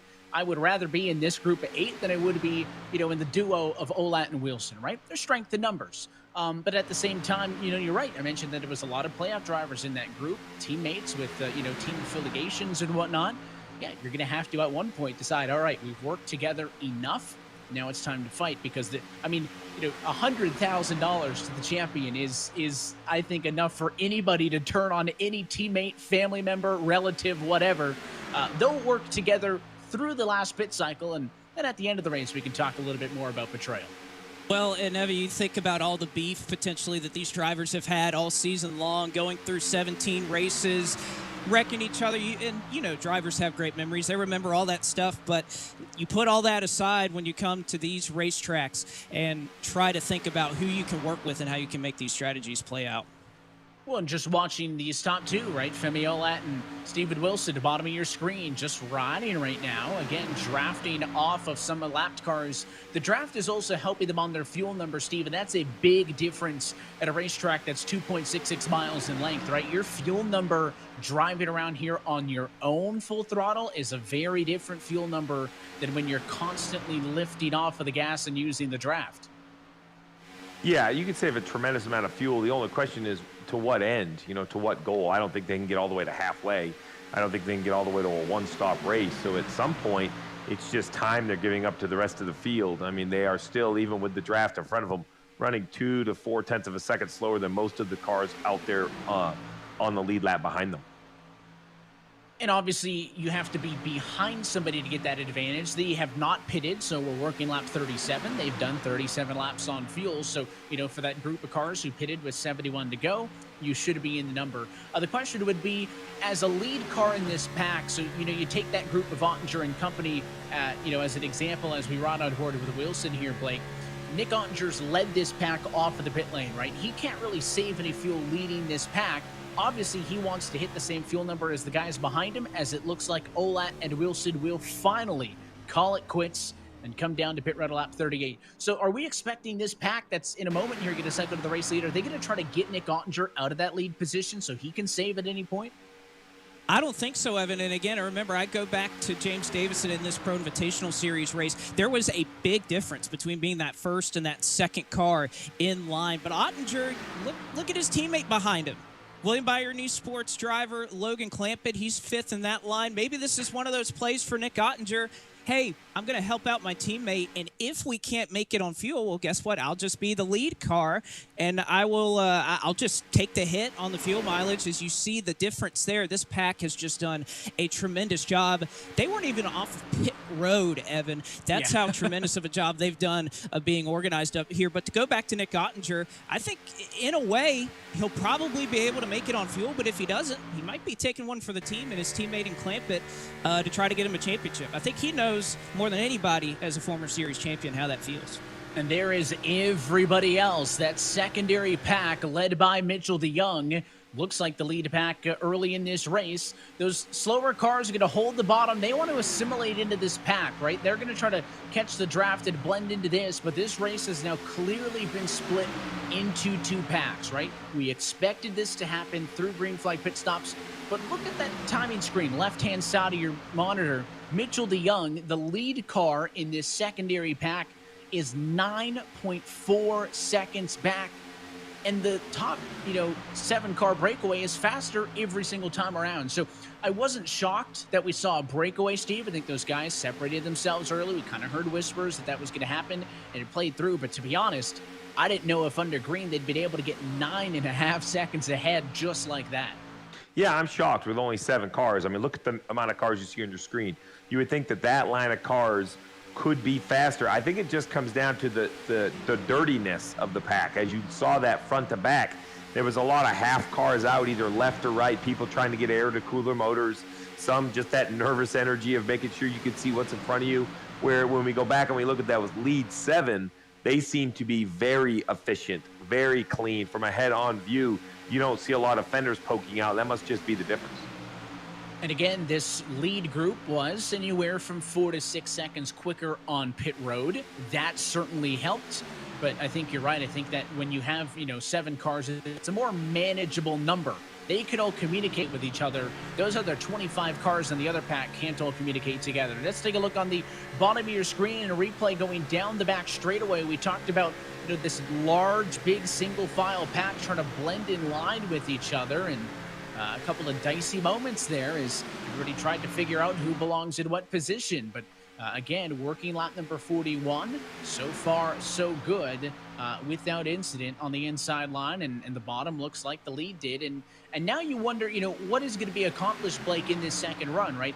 You made the point early that when everybody's in a big pack at Talladega, where do you separate yourselves, right? Where can you get away? And it's through the pit stops. Now that this lead pack is so far away, I mean, is there any chance for the young group to make that back up on the second set of pit stops? Or, what do they get out of the next 30 laps running around here and burning fuel trying to get to the end? Well, I know one way they can catch back up to that pack, Evan, is to wreck each other. But I don't think they want to do that. So I just don't see it. They're going to have to hope that this group of cars has an issue on the pit road. Somebody overshoots pit road, gets into somebody, there's contact, maybe 2 or 3 drivers drop off of this pack in the midst of these green flag pit stops. And when you have 30 cars maybe chasing down 4 or 5, that's probably the best opportunity. But it's going to be really difficult. But as we go through this pit cycle, look at the drivers that we have in this pack. Michael Conti, must-win driver. He's in second. Bob Bryant, pretty much a must-win driver. He's in third. So I don't think we're quite done seeing all the shuffling. And by the way, if one of those drivers is up front, look at Logan Clampett there sitting in 5th. He's going to be dropped below the cut line. So again, a lot to be decided. But again, that second pack, best thing they can probably do is probably wreck each other to catch back up. They're 9.7 seconds behind the lead group, and the leader in all of this is Mitchell DeYoung. Let's ride on board with the 23 Chevrolet with our DoorDash onboard camera.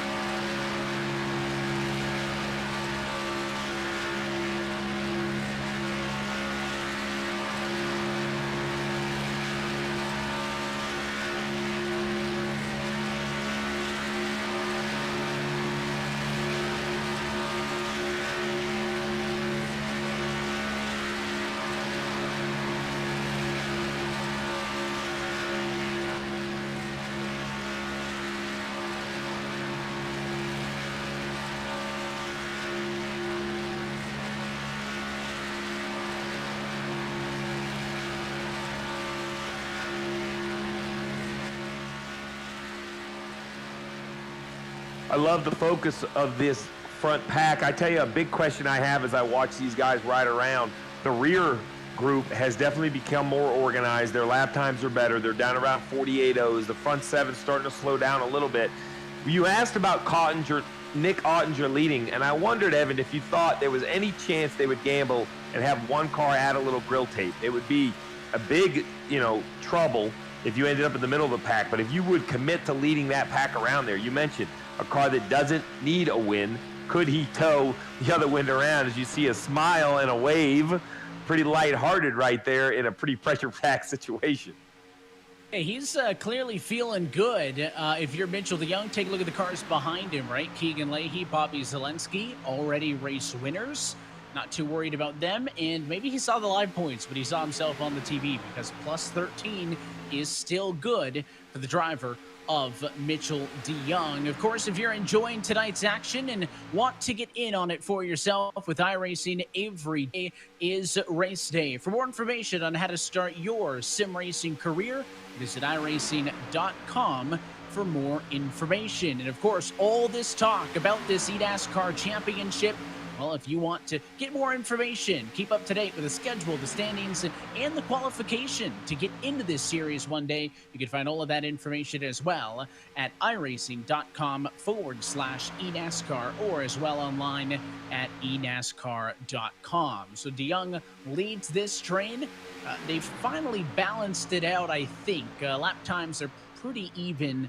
That top 7 group to this back everybody else basically group, so it's going to be steady at just under 10 seconds of a difference. That time by, we had 48 laps to go here from the Talladega Superspeedway. I mean, this is a race track where we have never seen a repeat winner. 5 different race winners and 5 trips out here to virtual Talladega, Alabama. Cattell, the race winner last year in 2020. Nick Ottinger, the 2019 winner, and then I got to wind the tape all the way back to 2013 when Josh Lawton went to victory lane, Jeremy Allen in 2011, and won. Brad Davies won the first ever Talladega race in this series back in 2010.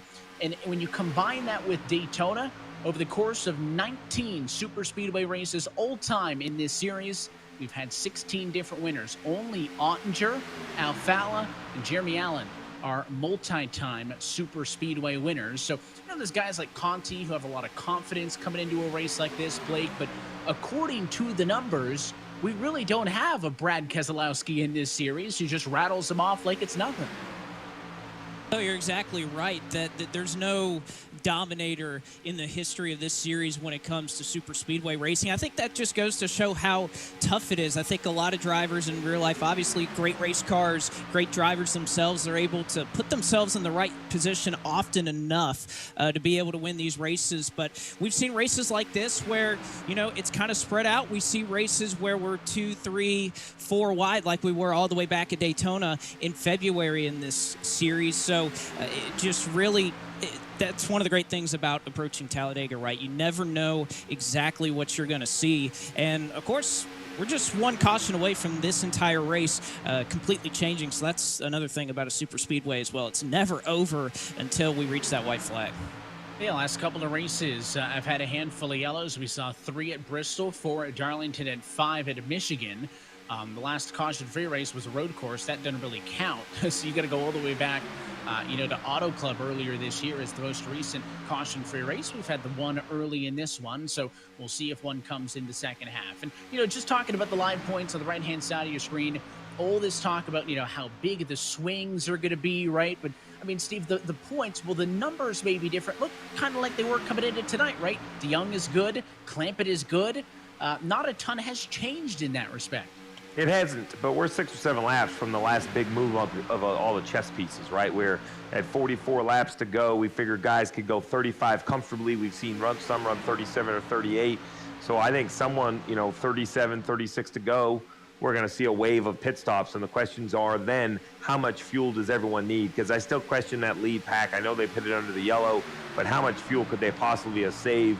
Did they short fill? Did they not? How short can these guys right here continue to run? That's the question for me, because it looks to me like the 2 2311 cars, the 2 Letard Esport cars leading this pack. Seems like there's some pretty good communication between the two of them. They have a pretty good plan. Look at a lap Brian Schoenberg right there. He'll fall 2 laps down in 39th. And for a race that may be decided on the pit lane, Brandon, you picked a good night to join us from down there. Yeah, man. Evan, what I'm gathering right now, Graham Bolin might not be the happiest driver with his teammate, believe it or not. With Dylan Duvall, once they blended out earlier, he had this to say. Can't even switch lanes. Guys are dumb. I don't understand how they can't even simply pass 2 cars without checking up. Like, we were losing time to Conti. There's no point in doing that. So obviously, Graham Bolin very upset with Dylan Duvall there. His own teammate, guys. Got to be working with your teammates at Talladega. Yeah, that's your one up on the rest of the field. Is you can't have really infighting with each other. Thanks, Brandon, for that update, and we'll say big thanks as well to the entire team on pit road helping us out tonight. Justin Prince, Gary Weaver, Michael Grillia, Chris Overland, all those drivers monitoring the radios for us and letting us know what's happening behind the scenes. There is Graham Bolin running into the number 14 position. He last pitted some 23 laps ago, and he's just kind of run it exactly where he started this race. He is minus 20. So I have to wonder, Blake, how much of that frustration is he's actually mad with his teammate, or how much of the frustration is I'm 10 seconds behind the lead pack and I'm 20 points out of the playoffs? Yes.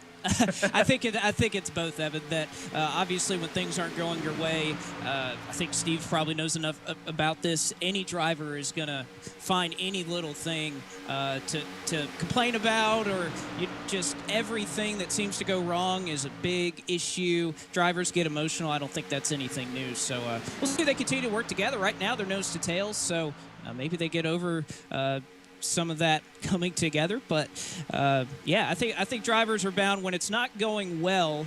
It tends to domino from my experience. Yeah, Steve, I'll ask you about that, right? As the guy that was on the box, for your career and dealing with drivers who at times were upset, I'm sure, and, just kind of let that frustration take over. I mean, what can you do as a crew chief to kind of translate, what that frustration is actually telling you, and how do you kind of keep your driver calm in this situation? Because much like you did in your Cup career, Graham Bolin tonight has a crew chief on the box that's working with him.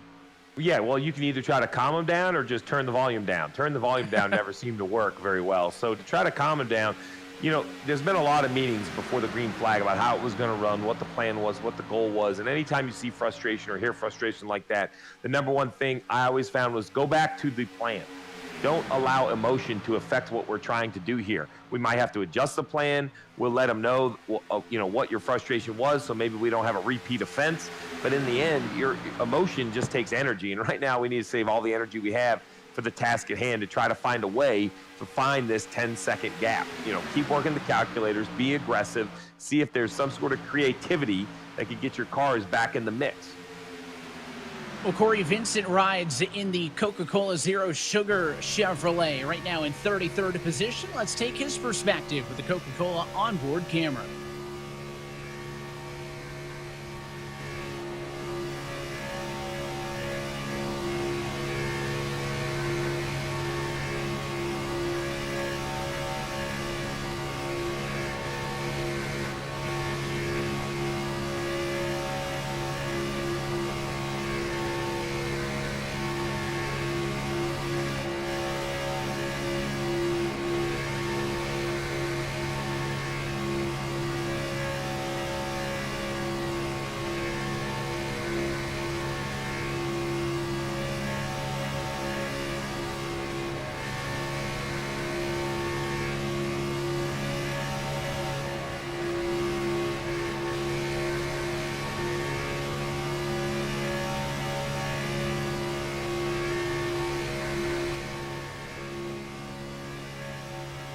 I think you're looking at some fuel savings right there, just trying to stay patient, being in line. You hear him in and out of the gas. He could run wide open, but it's either run wide open, drag the brake, or just get out of the gas. You save more fuel trying to get out of the gas, and no one wants to step out of line. You're not going anywhere. So at this point, the last car in line, he's getting the biggest tow. He has such a huge draft that he's just being very, very patient. Unfortunately, I don't think you can be out of the gas enough to reduce the number of stops. So it's really just being patient, keeping your engine cool, waiting your time. And he is in a third pack, right? We've been talking a lot about the first pack, the second pack. That lead pack is your top 7 cars. The second pack, that's about 10 seconds back. That's position number 8 down through 26th. And then this group is the third pack. They're about 16 seconds off of the race leaders and about 4 seconds off of that middle group. This is the cars 27th to 33rd in the running order. And Vincent is the caboose running in the 33rd spot. But there's also a group of 4 even further behind them. Lewis, Burrows, Reynolds, and Nichols. Well, we are on the doorstep of a deciding pit lane call. The lead pack last came down pit road 36 laps ago, and they are coming this time by, Blake, to 36 laps left in this race. So this is the middle point. Wouldn't be a bad idea maybe to give them an extra lap or so. You talk about taking less, but no, they're pulling the trigger right at the middle. 36 to go. They're headed to pit road, and they're nearly doing so 4 wide, but it looks like they all get a load up in time. Oh, man, and again, so much pressure. If you make a mistake right there, if you're Bob Bryant, you're Michael Conti, your chances of battling for $100,000 next week are over. So that looked like it could have gone awry for a second. We've seen a lot of lockups entering pit road, which again is just a byproduct of the fact that you're going 200 miles an hour trying to get load down to about 55 in the blink of an eye. So we'll see how well this pack can get off of pit road, and we'll see if this pack, if they can make up any ground. Remember, this group that's on pit road may not get organized. They may have somebody that sped on pit road. So we'll see if this group can make up any ground staying out like they are right now. Yeah, it was also tricky for Nick Ottinger to get it into the box because he qualified this race in 40th. So he was the #1 pit stall. A lot less time to get it woed up, settle the car, and then actually turn left into the box. He did a very good job. Steve, we talked about their short pit stops early, right? Those were the guys that only spent 8 seconds in the box and 30 seconds on pit road. That was full service for them. It's a 14, 15-second pit stop for all of them. The second group of cars in. So clearly that group took full fuel. They will be good to the end of the race, it seems. Yeah, so now the question is, how much fuel does everyone else need? Where were they at? What kind of position they were in? That lead group looks like they did a nice job on and off pit road. You mentioned the length of the service. Now it's all about who cycles back out. The problem for the rest of the field is they had lost 10 seconds in the cycle. So even if that smaller group, gives up some time, they're still going to have the lead. The hope is you catch them enough that you can maybe draft off them. I think 4 or 5 seconds back, you'll start to see a little bit of a draft off them. So this group right here, once again, past pit road, they're going to run a little bit longer. That tells me that they're going to make sure they have enough fuel for a green-white checker, or they know they have to put less fuel on board. Let's take a replay of this pit entry right here. Oh, man. Oof. Yeah, that was, I think he's okay as far as a penalty-wise, but he went off it into the grass, which hurt him, so he didn't get the speeding penalty. And I think, fortunately, because the left side tire stayed on pit road, he's not going to get hit with an additional penalty of exiting a closed pit or an improper entry. Basically, if you go into the grass and you come back on pit lane, the sim's going to say, hey, that's not the correct entry procedure, and penalize him. So it looks like Novak loses time with that mistake, but is not penalized for an unsafe entry or for speeding. So could have been worse, but he does lose touch with most of the cars that he was drafted with at that time. More cars cycling in and out of the pit lane. Of course, Mitchell DeYoung has cycled through to be the race leader. That's why the live points on the right-hand side of your screen has him as the race leader. They may be in anywhere from 2 laps. They could push it a little bit longer, right? They did full service on their first green flag stop, so they could save time by not taking a full tank. But to Steve's point on that kind of strategy there, Blake, I mean, I don't think there's any strategy really that makes up the 10 seconds. As we have 2 more that are busted for speeding, Evan. Nathan Lyon, too quick entering. We're going to take a look at it right here. I believe Malik Ray, we talk about his super speedway racing prowess. Big lockup, 4 tires all locked up there for Nathan Lyon, not able to get slowed down in time. You also have Malik Ray, too fast entering. And a big development, Evan. Michael Conti was the first off of pit road in that second pack that we believe will cycle through to the race lead. But guess who's leading that pack now? 2 William Byron Esports drivers in Nick Ottinger and Logan Clampett. So Clampett here in a really good position. You can see he is +1 right now above the cut line. That's a big development there off of pit road. Conti was leading that pack and got past. We talk about the strength of teammates, right? Keegan Leahy already locked in. He's hoping that his teammate Mitchell DeYoung can join him in the battle for the championship and to make half of that championship for grid. 2311 Toyota is the team owned by Denny Hamlin. And on the flip side, we kind of talked about that sacrificial lamb, philosophy. 25 car cannot race for a championship, right? Nick Ottinger cannot go for a title defense. He did not qualify into the playoffs this year. He is there to help the 97 car, and the 8 car basically knows he needs a win. So at some point, there's going to be, a little bit of contention between those 2 groups. But Femi Olat, of course, we saw he stayed way out on that first run. He and Steven Wilson did. Well, that's Wilson up the road. So they flip-flop, but they ride in 9th and 10th position at the moment. It'll be interesting to see if they want to do that again, right? Do they want to stretch it all the way to the end just as a duo? Take almost a half a tank, depending on how late they can go, save time on pit road, or do they kind of cut their losses and pit with a group? That is something else to watch for as we kind of monitor this group, Brandon.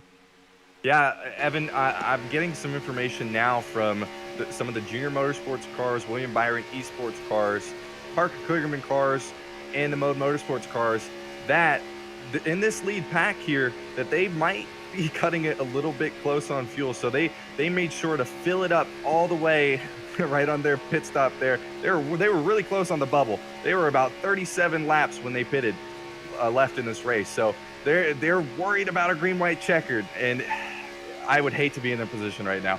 That is not what you want to be thinking about coming to the end of this race. Yeah, if they do a strategy like everybody else is doing, right? All these other cars, depends how tight they want to cut it on fuel. If they only take the fuel required to get to the end, their pit stop's going to be a little bit shorter, but then again, they won't have the reserves necessary for overtime. But it is a thing to worry about, right? As this group, knowing that this strategy almost solely relies on this race going green to the end. Because once you pit and give up the track position that this whole strategy is centered around, then you're really in trouble, Steve.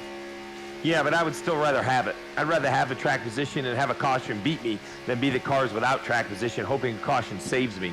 The interesting two cars you pointed out, Femi Olat, and I think it was Steven Wilson, who ran really, really long. You know, what I'm starting to scratch my head about is 10 laps of fuel, enough time where they think they can short pit and try to leap from Group A to Group B. That would be an aggressive gamble, but I can think that really is the only reason why they ran long, is now they know they need less fuel, or if we are fortunate enough to get a yellow, they know they can be the shortest two on pit road with the most fuel in the tank.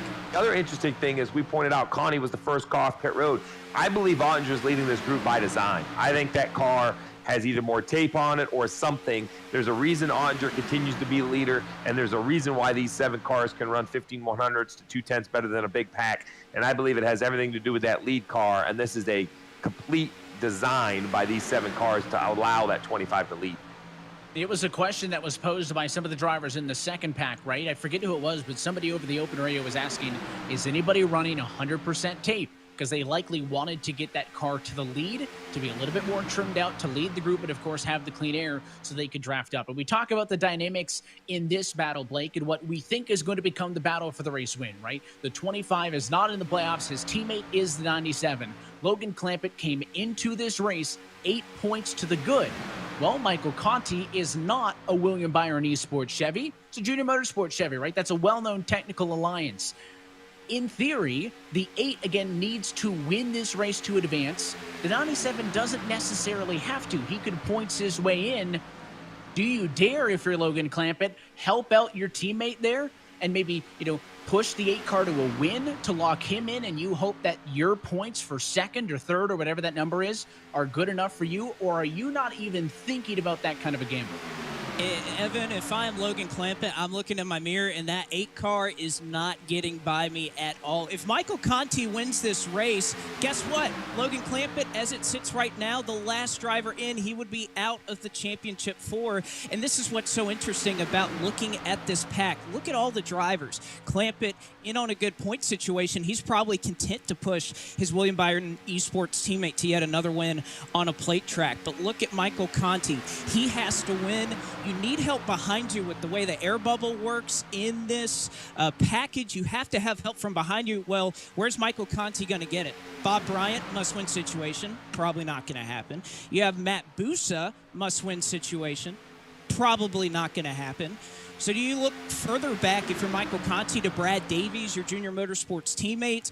You have Derek Justice and Ryan Doucette who have caught this. You have a lot to decide right now. And Evan, if I were Michael right now, I'd be sending some PMs and I'd be saying, hey, I'll get you a year's supply of Coca-Cola if you come push me up here to this championship or to be able to compete for one in 2 weeks. Yeah, I mean, there's the question of, it's my teammate. Is it worth helping him? But I don't know if I want Michael Conti in the championship 4 with me if I'm Logan Clampett. Steve, who was your Texas fall winner last year?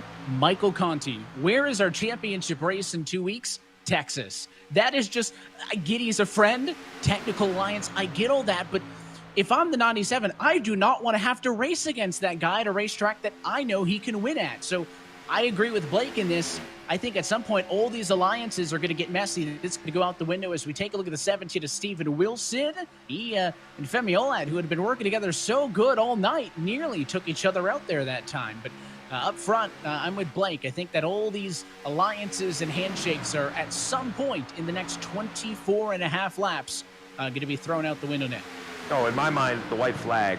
I think we have an agreement until we see the white flag, and once the white flag waves, it's whoever can get back to the lead first. And yeah, I think that 97, it makes all the sense in the world to help Mike Conti put himself in position, but in no way, shape, or form should you pull over and allow another guy to win the race. And I don't think that's anywhere near their intention. It's just find guys with like-minded approaches to the race, and that's what's worked, and they're in a great position. They have about 8.5 seconds on the pack behind them. Running great lap times down in the 47-second lap. So it's been a good run for this team. They've done a nice job, this entire group of cars, with 24 to go. Going to work around a bit of lap traffic there. That's number 29 machine on the bottom of Zach Nichols going down a lap. But let's ride on board with our Logitech G onboard camera. You're with Mitchell DeYoung.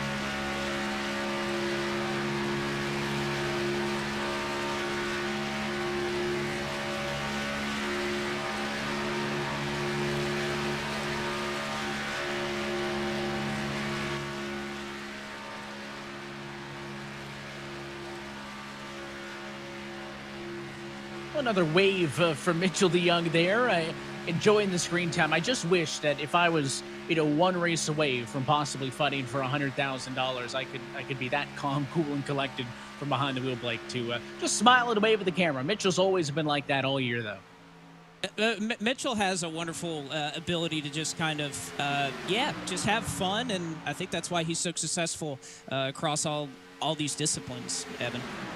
All these drivers should be good to the end of the race. We'll step aside one final time. We are 22 laps away from finalizing our championship 4 grid. It's Nick Ottinger leading, but it's Clampett, Conti, Bryant, and Busa in contention for the race win at Talladega.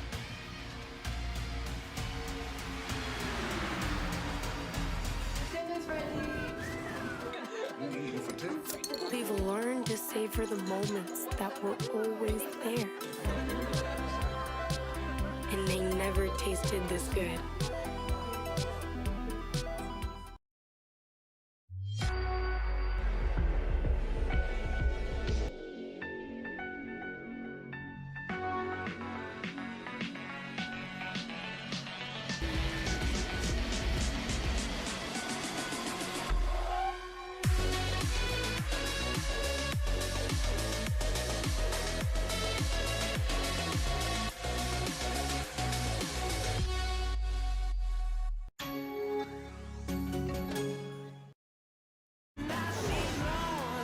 Talladega isn't fair. It's not supposed to be. And it doesn't want to be. Up in the air and around they go! Throw around 12 playoff drivers at over 200 miles an hour, and let's see the world's fastest roulette wheel do what it does best. No way. Choose one winner and leave the rest of the field in a heartache. The NASCAR playoffs continue at Talladega, Sunday on NBC.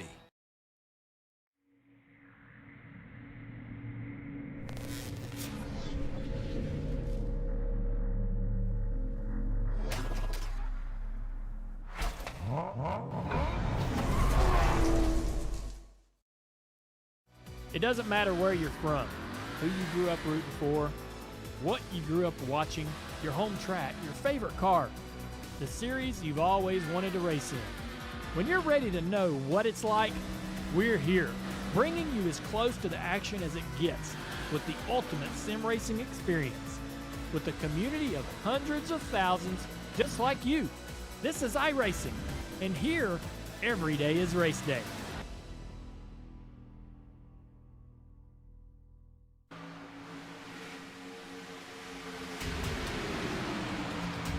And back live from iRacing's virtual Talladega Superspeedway, where coverage of tonight's race is brought to you, as always, by Coca-Cola, the official fan refreshment of eNASCAR. By Asus, the official gaming hardware partner of the eNASCAR Coca-Cola iRacing Series. And by Logitech G and the Logitech G923, the official wheel and pedal of the eNASCAR Coca-Cola iRacing Series. Working lap number 77 in this 94-lap, 250-mile contest. Let's take a look on board with our Placey onboard camera with your race leader. It's Nick Ottinger.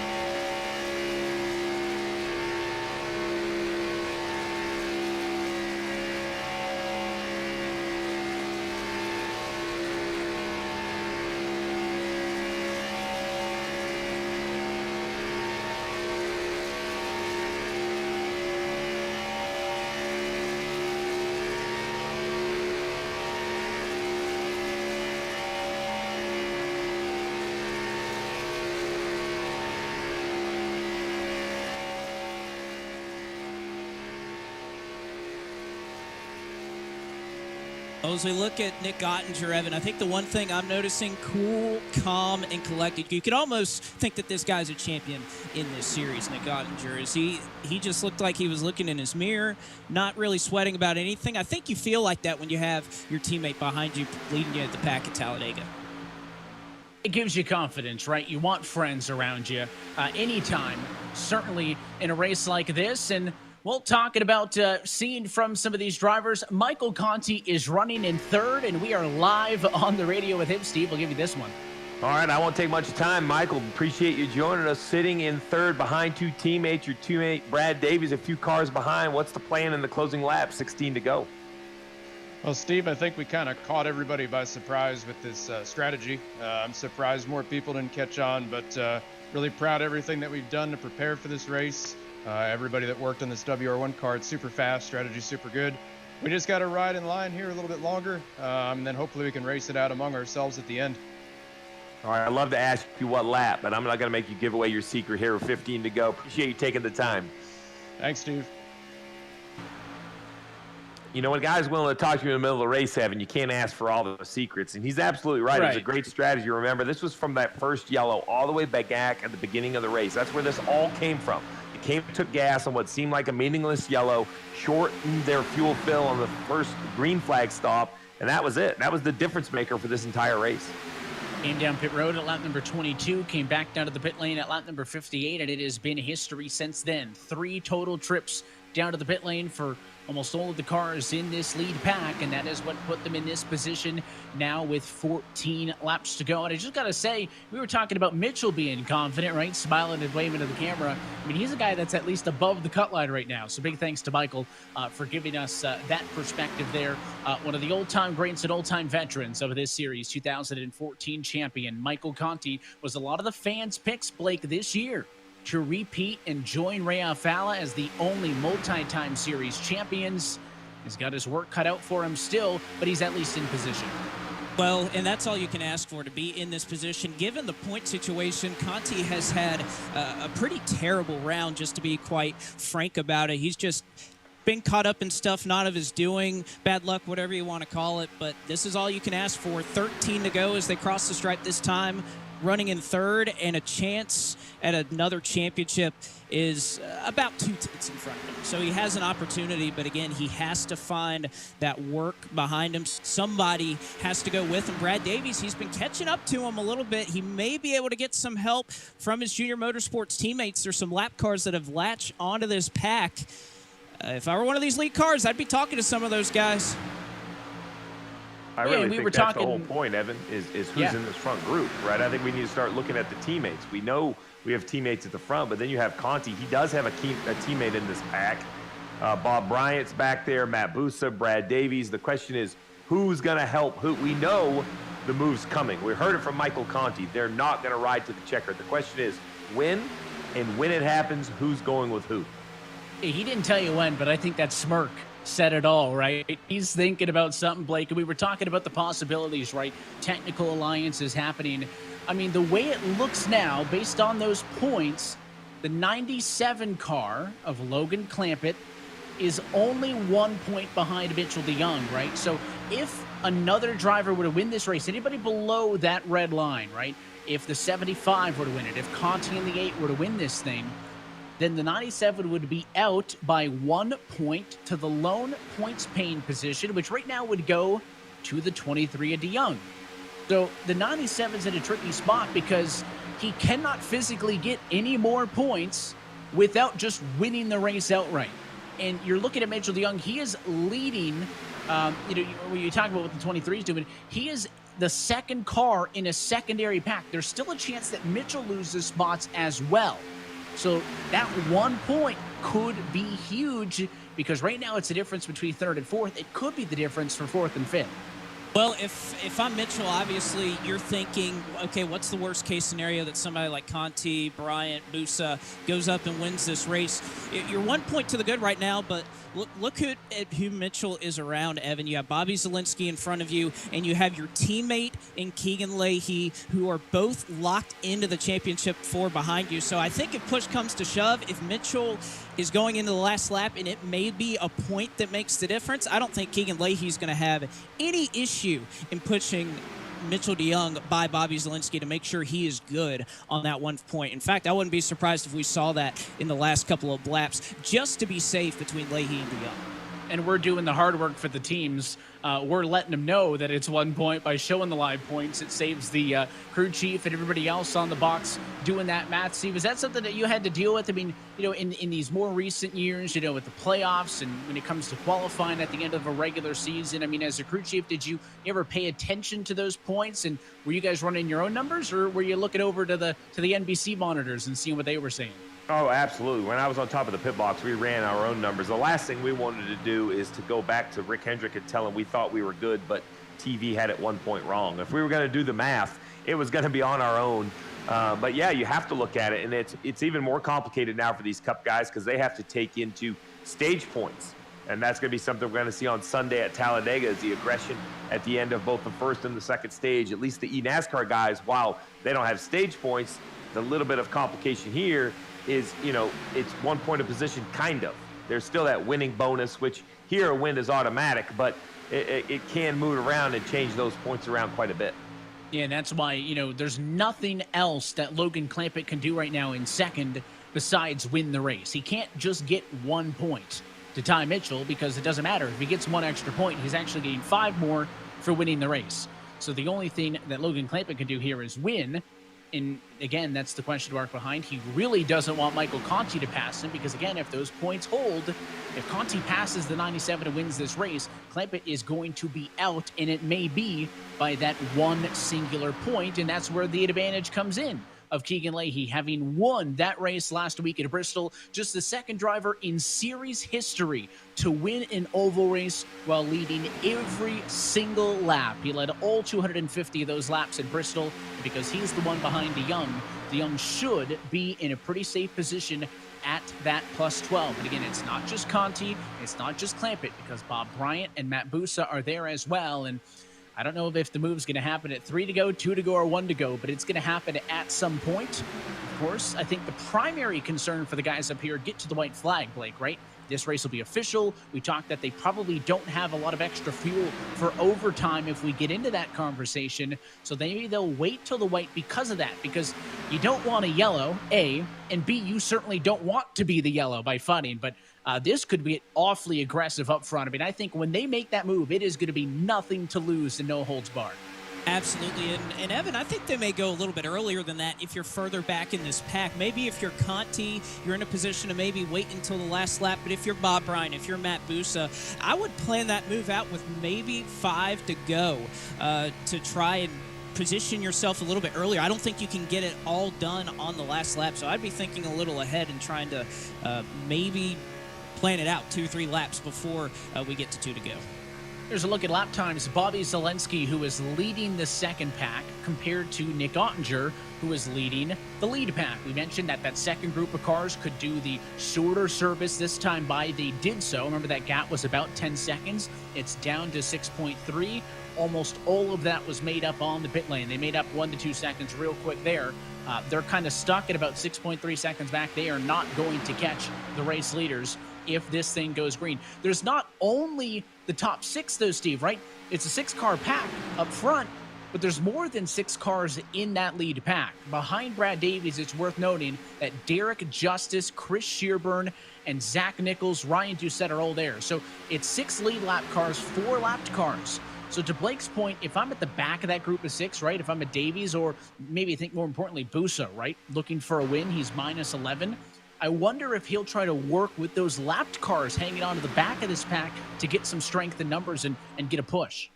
That's really what I'm looking at. You know, we continue to talk about the 97 and the 8, but Busa, I really think is the person that's on the cusp of needing to make a move, right? Because he thinks to himself he needs to somehow get up there. He's had a great run.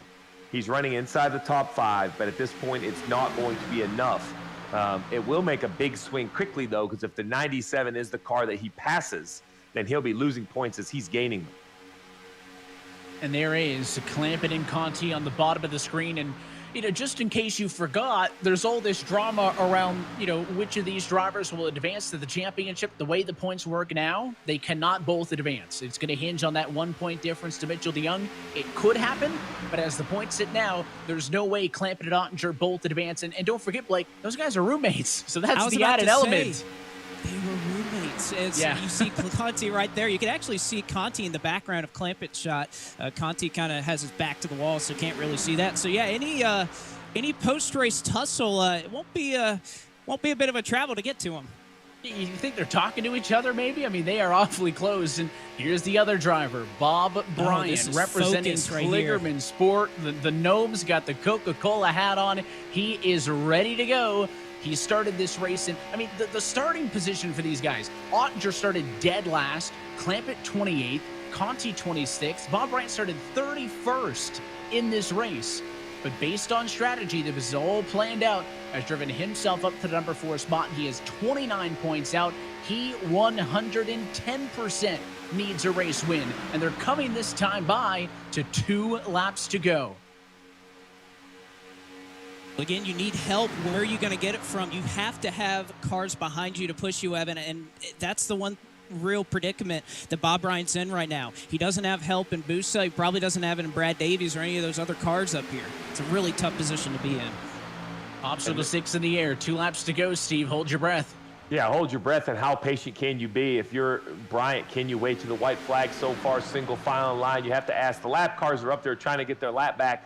But at some point, will they remove themselves from the battle or will they get into it? I would hate to be somebody that turns a playoff car.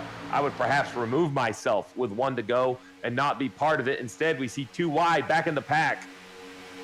And they're starting to think about it here as they want to make some moves, but they'll stay single file only. Zach Nichols has gone to the outside.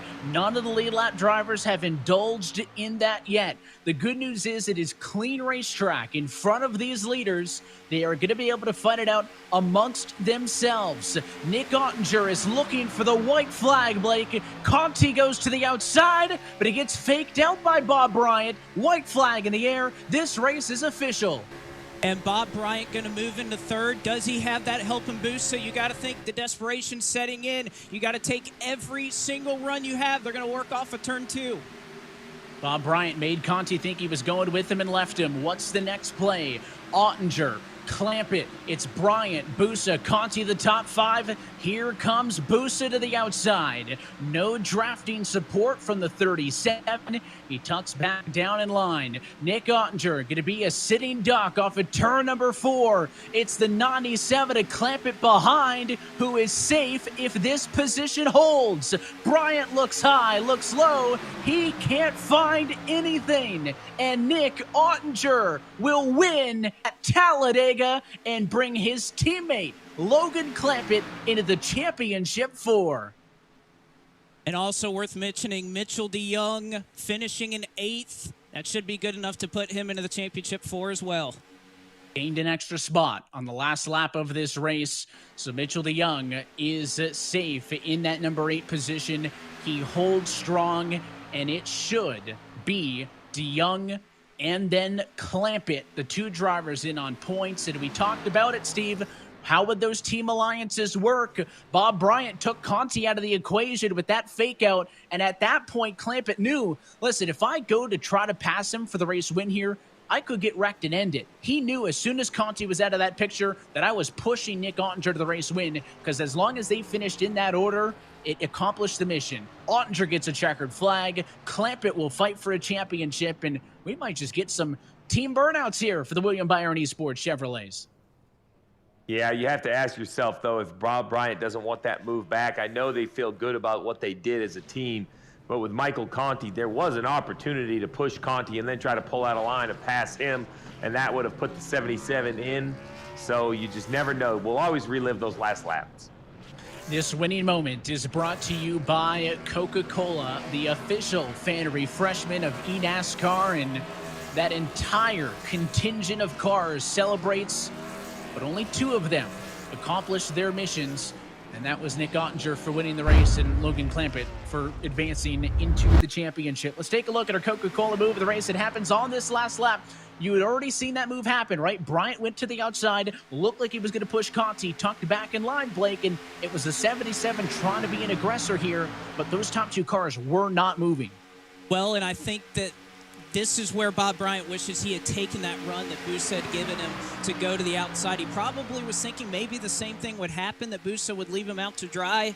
But again, just staying in line right here, a really tough decision. We don't know who's going to help you. You have Derek Justice back there, but right here it's just a little bit too late because Bussa's going to do everything possible to try to get by Bryant, so he wasn't going to help him at all. And as they cycle off of the final corner, it is too little too late. And in a 1-2 finish for William Byron Esports, they execute the strategy perfectly. Nick Ottinger back in victory lane. And again, unofficially, we'll wait on 110% confirmation, but Logan Clampett, courtesy of that toe, will fight for a championship here in 2021. Let's take a look at your Coca-Cola full race results. Playoff drivers finishing 2, 3, 4, 5, and 8 of the drivers, of course, who needed a win. Zelensky 7th, Leahy 9th. That really didn't matter. They were already locked in. And then back here in the second half of the screen, not really good enough nights for Graham Bolins and Jimmy Mullis, who come home 13th and 18th. And really tough work for these guys right here. You see further back in the pack, a lot being decided again in the relegation battle right here. No, we didn't get to touch on it that much, but many of these drivers, Evan, really struggled when it came to those green flag pit stops. That's why they were a lap behind. Nick Ottinger gets another trip into victory lane. It is career win number 18 in the eNASCAR Coca-Cola iRacing Series, and Steve Letart's with him in victory lane. Well, Nick, congratulations. The guys up in the booth, you made it look very easy, but it ended up being a great strategy call very early in the race that got you the track position, and then great teamwork all the way to the checkered flag. Oh, man, I'm so ecstatic to get our team in victory lane. We've had so many opportunities this year with R25, Logitech G, TSM, and William Byron Esports Machine. Man, I'm just to finally put a race and result together because we've been so fast all year. You have higher expectations from a championship, pretty much from last year, and we didn't make the playoffs, man. But the fact of the matter is we're a team for a reason. We're a championship team still. I would say even this year, it's hard to win these races, and I hated being in the spot like that to kind of have to control a lot of our team alliance members too. But it's just awesome to get TSM in victory lane. Awesome to get Logan in the Final Four. And, I mean, he's deserving of a Final Four spot. But we got a tall task to pretty much get him in, a really good car for Texas finale. And I'm ecstatic, man. I'm just ready. Finally have to get TSM in victory lane and Logitech G back up front. Technical teammates, as far as you could see in the mirror, were their nerves to try to figure out what you were supposed to do, what you needed to do to help your team, and at the same time not try to derail anybody else's attempt. Yeah, there was so many nerves. There's so many nerves just because I only had I ran out doing a burnout, man. I didn't have enough for just to even do a burnout. So we all just sat there kind of doing a team picture. And I mean, I was definitely nervous. I mean, I didn't really want to be that guy putting, 3 really good friends and really good teammates in a bad spot. But I mean, we did our best for our William Byron Esports team. And that's, end of the day, we needed one of them in the Final Four. All right, well, congratulations. It was an impressive run, great strategy, and great drive. Thank you, man.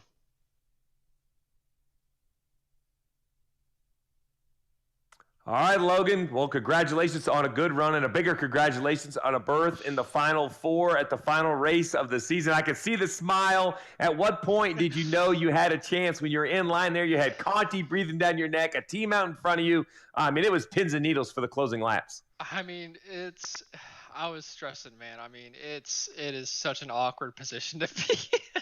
I mean, I was plan was just to try and stay glued to Nick as much as possible, and just big picture was to make the Final Four. I'm just speechless. I never thought I'd be fighting for a championship again. This is our first time since 2017 doing it. We got second in 2017, and hopefully we can do one position better. But these Team Conti and Drill Owl guys, they're amazing. Such an amazing strategy. That was, I mean, it probably wasn't entertaining for everyone, but that was I really thought someone else would have figured it out with us, but thankfully no one did, and the race went green. Thankfully the race went green, and it worked out perfectly. Big thanks to William Byron Esports for bringing me on this year. I can't believe we're gonna go fight for a championship again. I seriously can't believe it. Big thanks to Logitech. I'm proud to be representing them, and we just brought on sim seats onto the car for the last 2 races, so thankfully they made it into the Final Four as well. So big thanks to Logitech and sim seats. Obviously go check them out. I'm in a sim seats rig right now, the SRX driving simulator, and I've got my Logitech driving force here, the True Force, and I've got the pedals along with it. Just insane equipment. This is just the most comfortable I've been all season long, and we have just had an insane playoff. Sorry for talking so much. You probably don't have any more questions. Hey man, it's good. You're excited. Congratulations. You're in the Final Four, man. Thank you, Steve.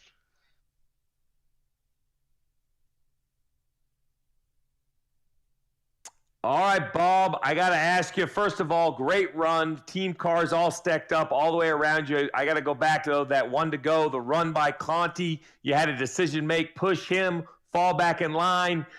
I know it was a really tough spot to be in, though. Now that you see the results, are you happy with your actions? No, but just because we didn't win, right? And it was that's kind of all that mattered. Happy with the result. Obviously we played the strategy really well. Coming off 4, I knew the bottom was going to be, I think, where a lot of the guys behind me were going to go. I had a must-win car directly in my mirror as well in Busa, and I thought the odds of him following both of us through probably pretty slim. So I think we did everything the right way, and unfortunately, Logan wasn't a must-win, so he was able to just kind of stick on Nick's back bumper there. He didn't have to go for the pass to win the race, and had he had to do that, I think we probably would have had a run on him and could have done something. But overall, just great strategy. Really happy. We all executed really well, and we got pretty close, but not quite enough. It was great execution, great strategy, and I happen to agree. I don't know if you push Conti, if anything ever comes. You needed that one more run down the backstretch. A great season. I know you came up a little bit short, though. Now, how do you kind of approach the final race of the year? Just try to gain as many points as you can, end on a high note?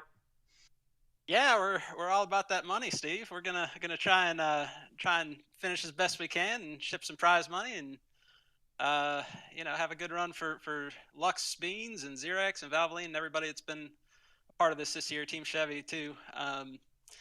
But yeah, it'll be fun. The pressure's kind of off. It'll be a fun race, and Texas is a good track for us. We led about half the race there last year, so happy to be headed there. Wish we were in the Final Four with a shot at the $100,000, but what can you do?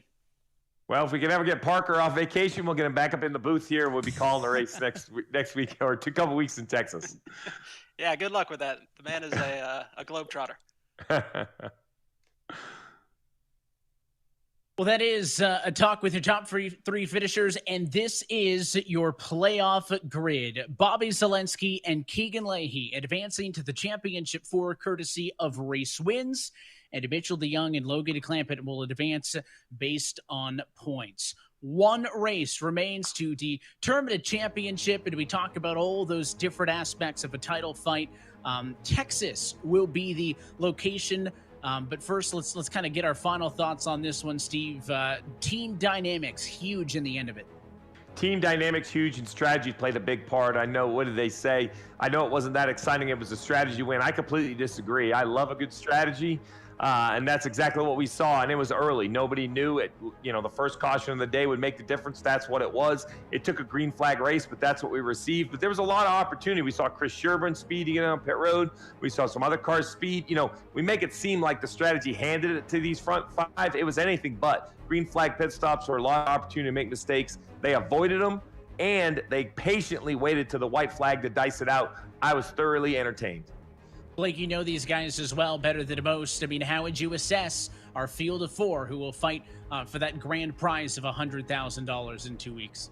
Well, Evan, I look at this championship 4, and first off, I think it's a very deserving championship 4. You look at the likes of Keegan Leahy, Bobby Zalenski, Mitchell DeYoung. I mean, these are guys that their average start in this series is 6th or better. The rest of the field is 13th or worse. So that's one thing when looking at this championship 4 is those 3 drivers have been just exceptional in qualifying. And oh, by the way, Bobby Zalenski's had about a month now to just focus on Texas. So I think Zalenski obviously goes in as the favorite, getting that early win at Darlington in this round. But again, a very deserving championship 4. Mitchell DeYoung, all the consistency on the road courses, and Logan Clampett showing up at Atlanta with the win, been very consistent all year. I think this is really wide open. I don't know who we're going to get at the end of this deal.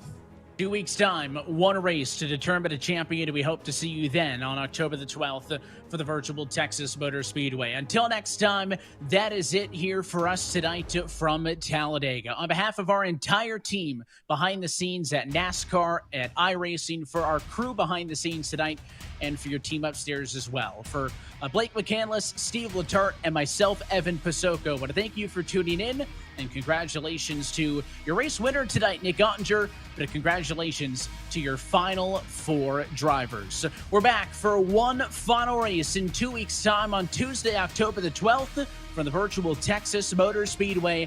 That race and every race of the eNASCAR Coca-Cola iRacing Series can be found exclusively here on the iRacing Esports Network and streaming live at eNASCAR.com. Until next time, good night from Talladega. We'll race for a championship in 2 weeks.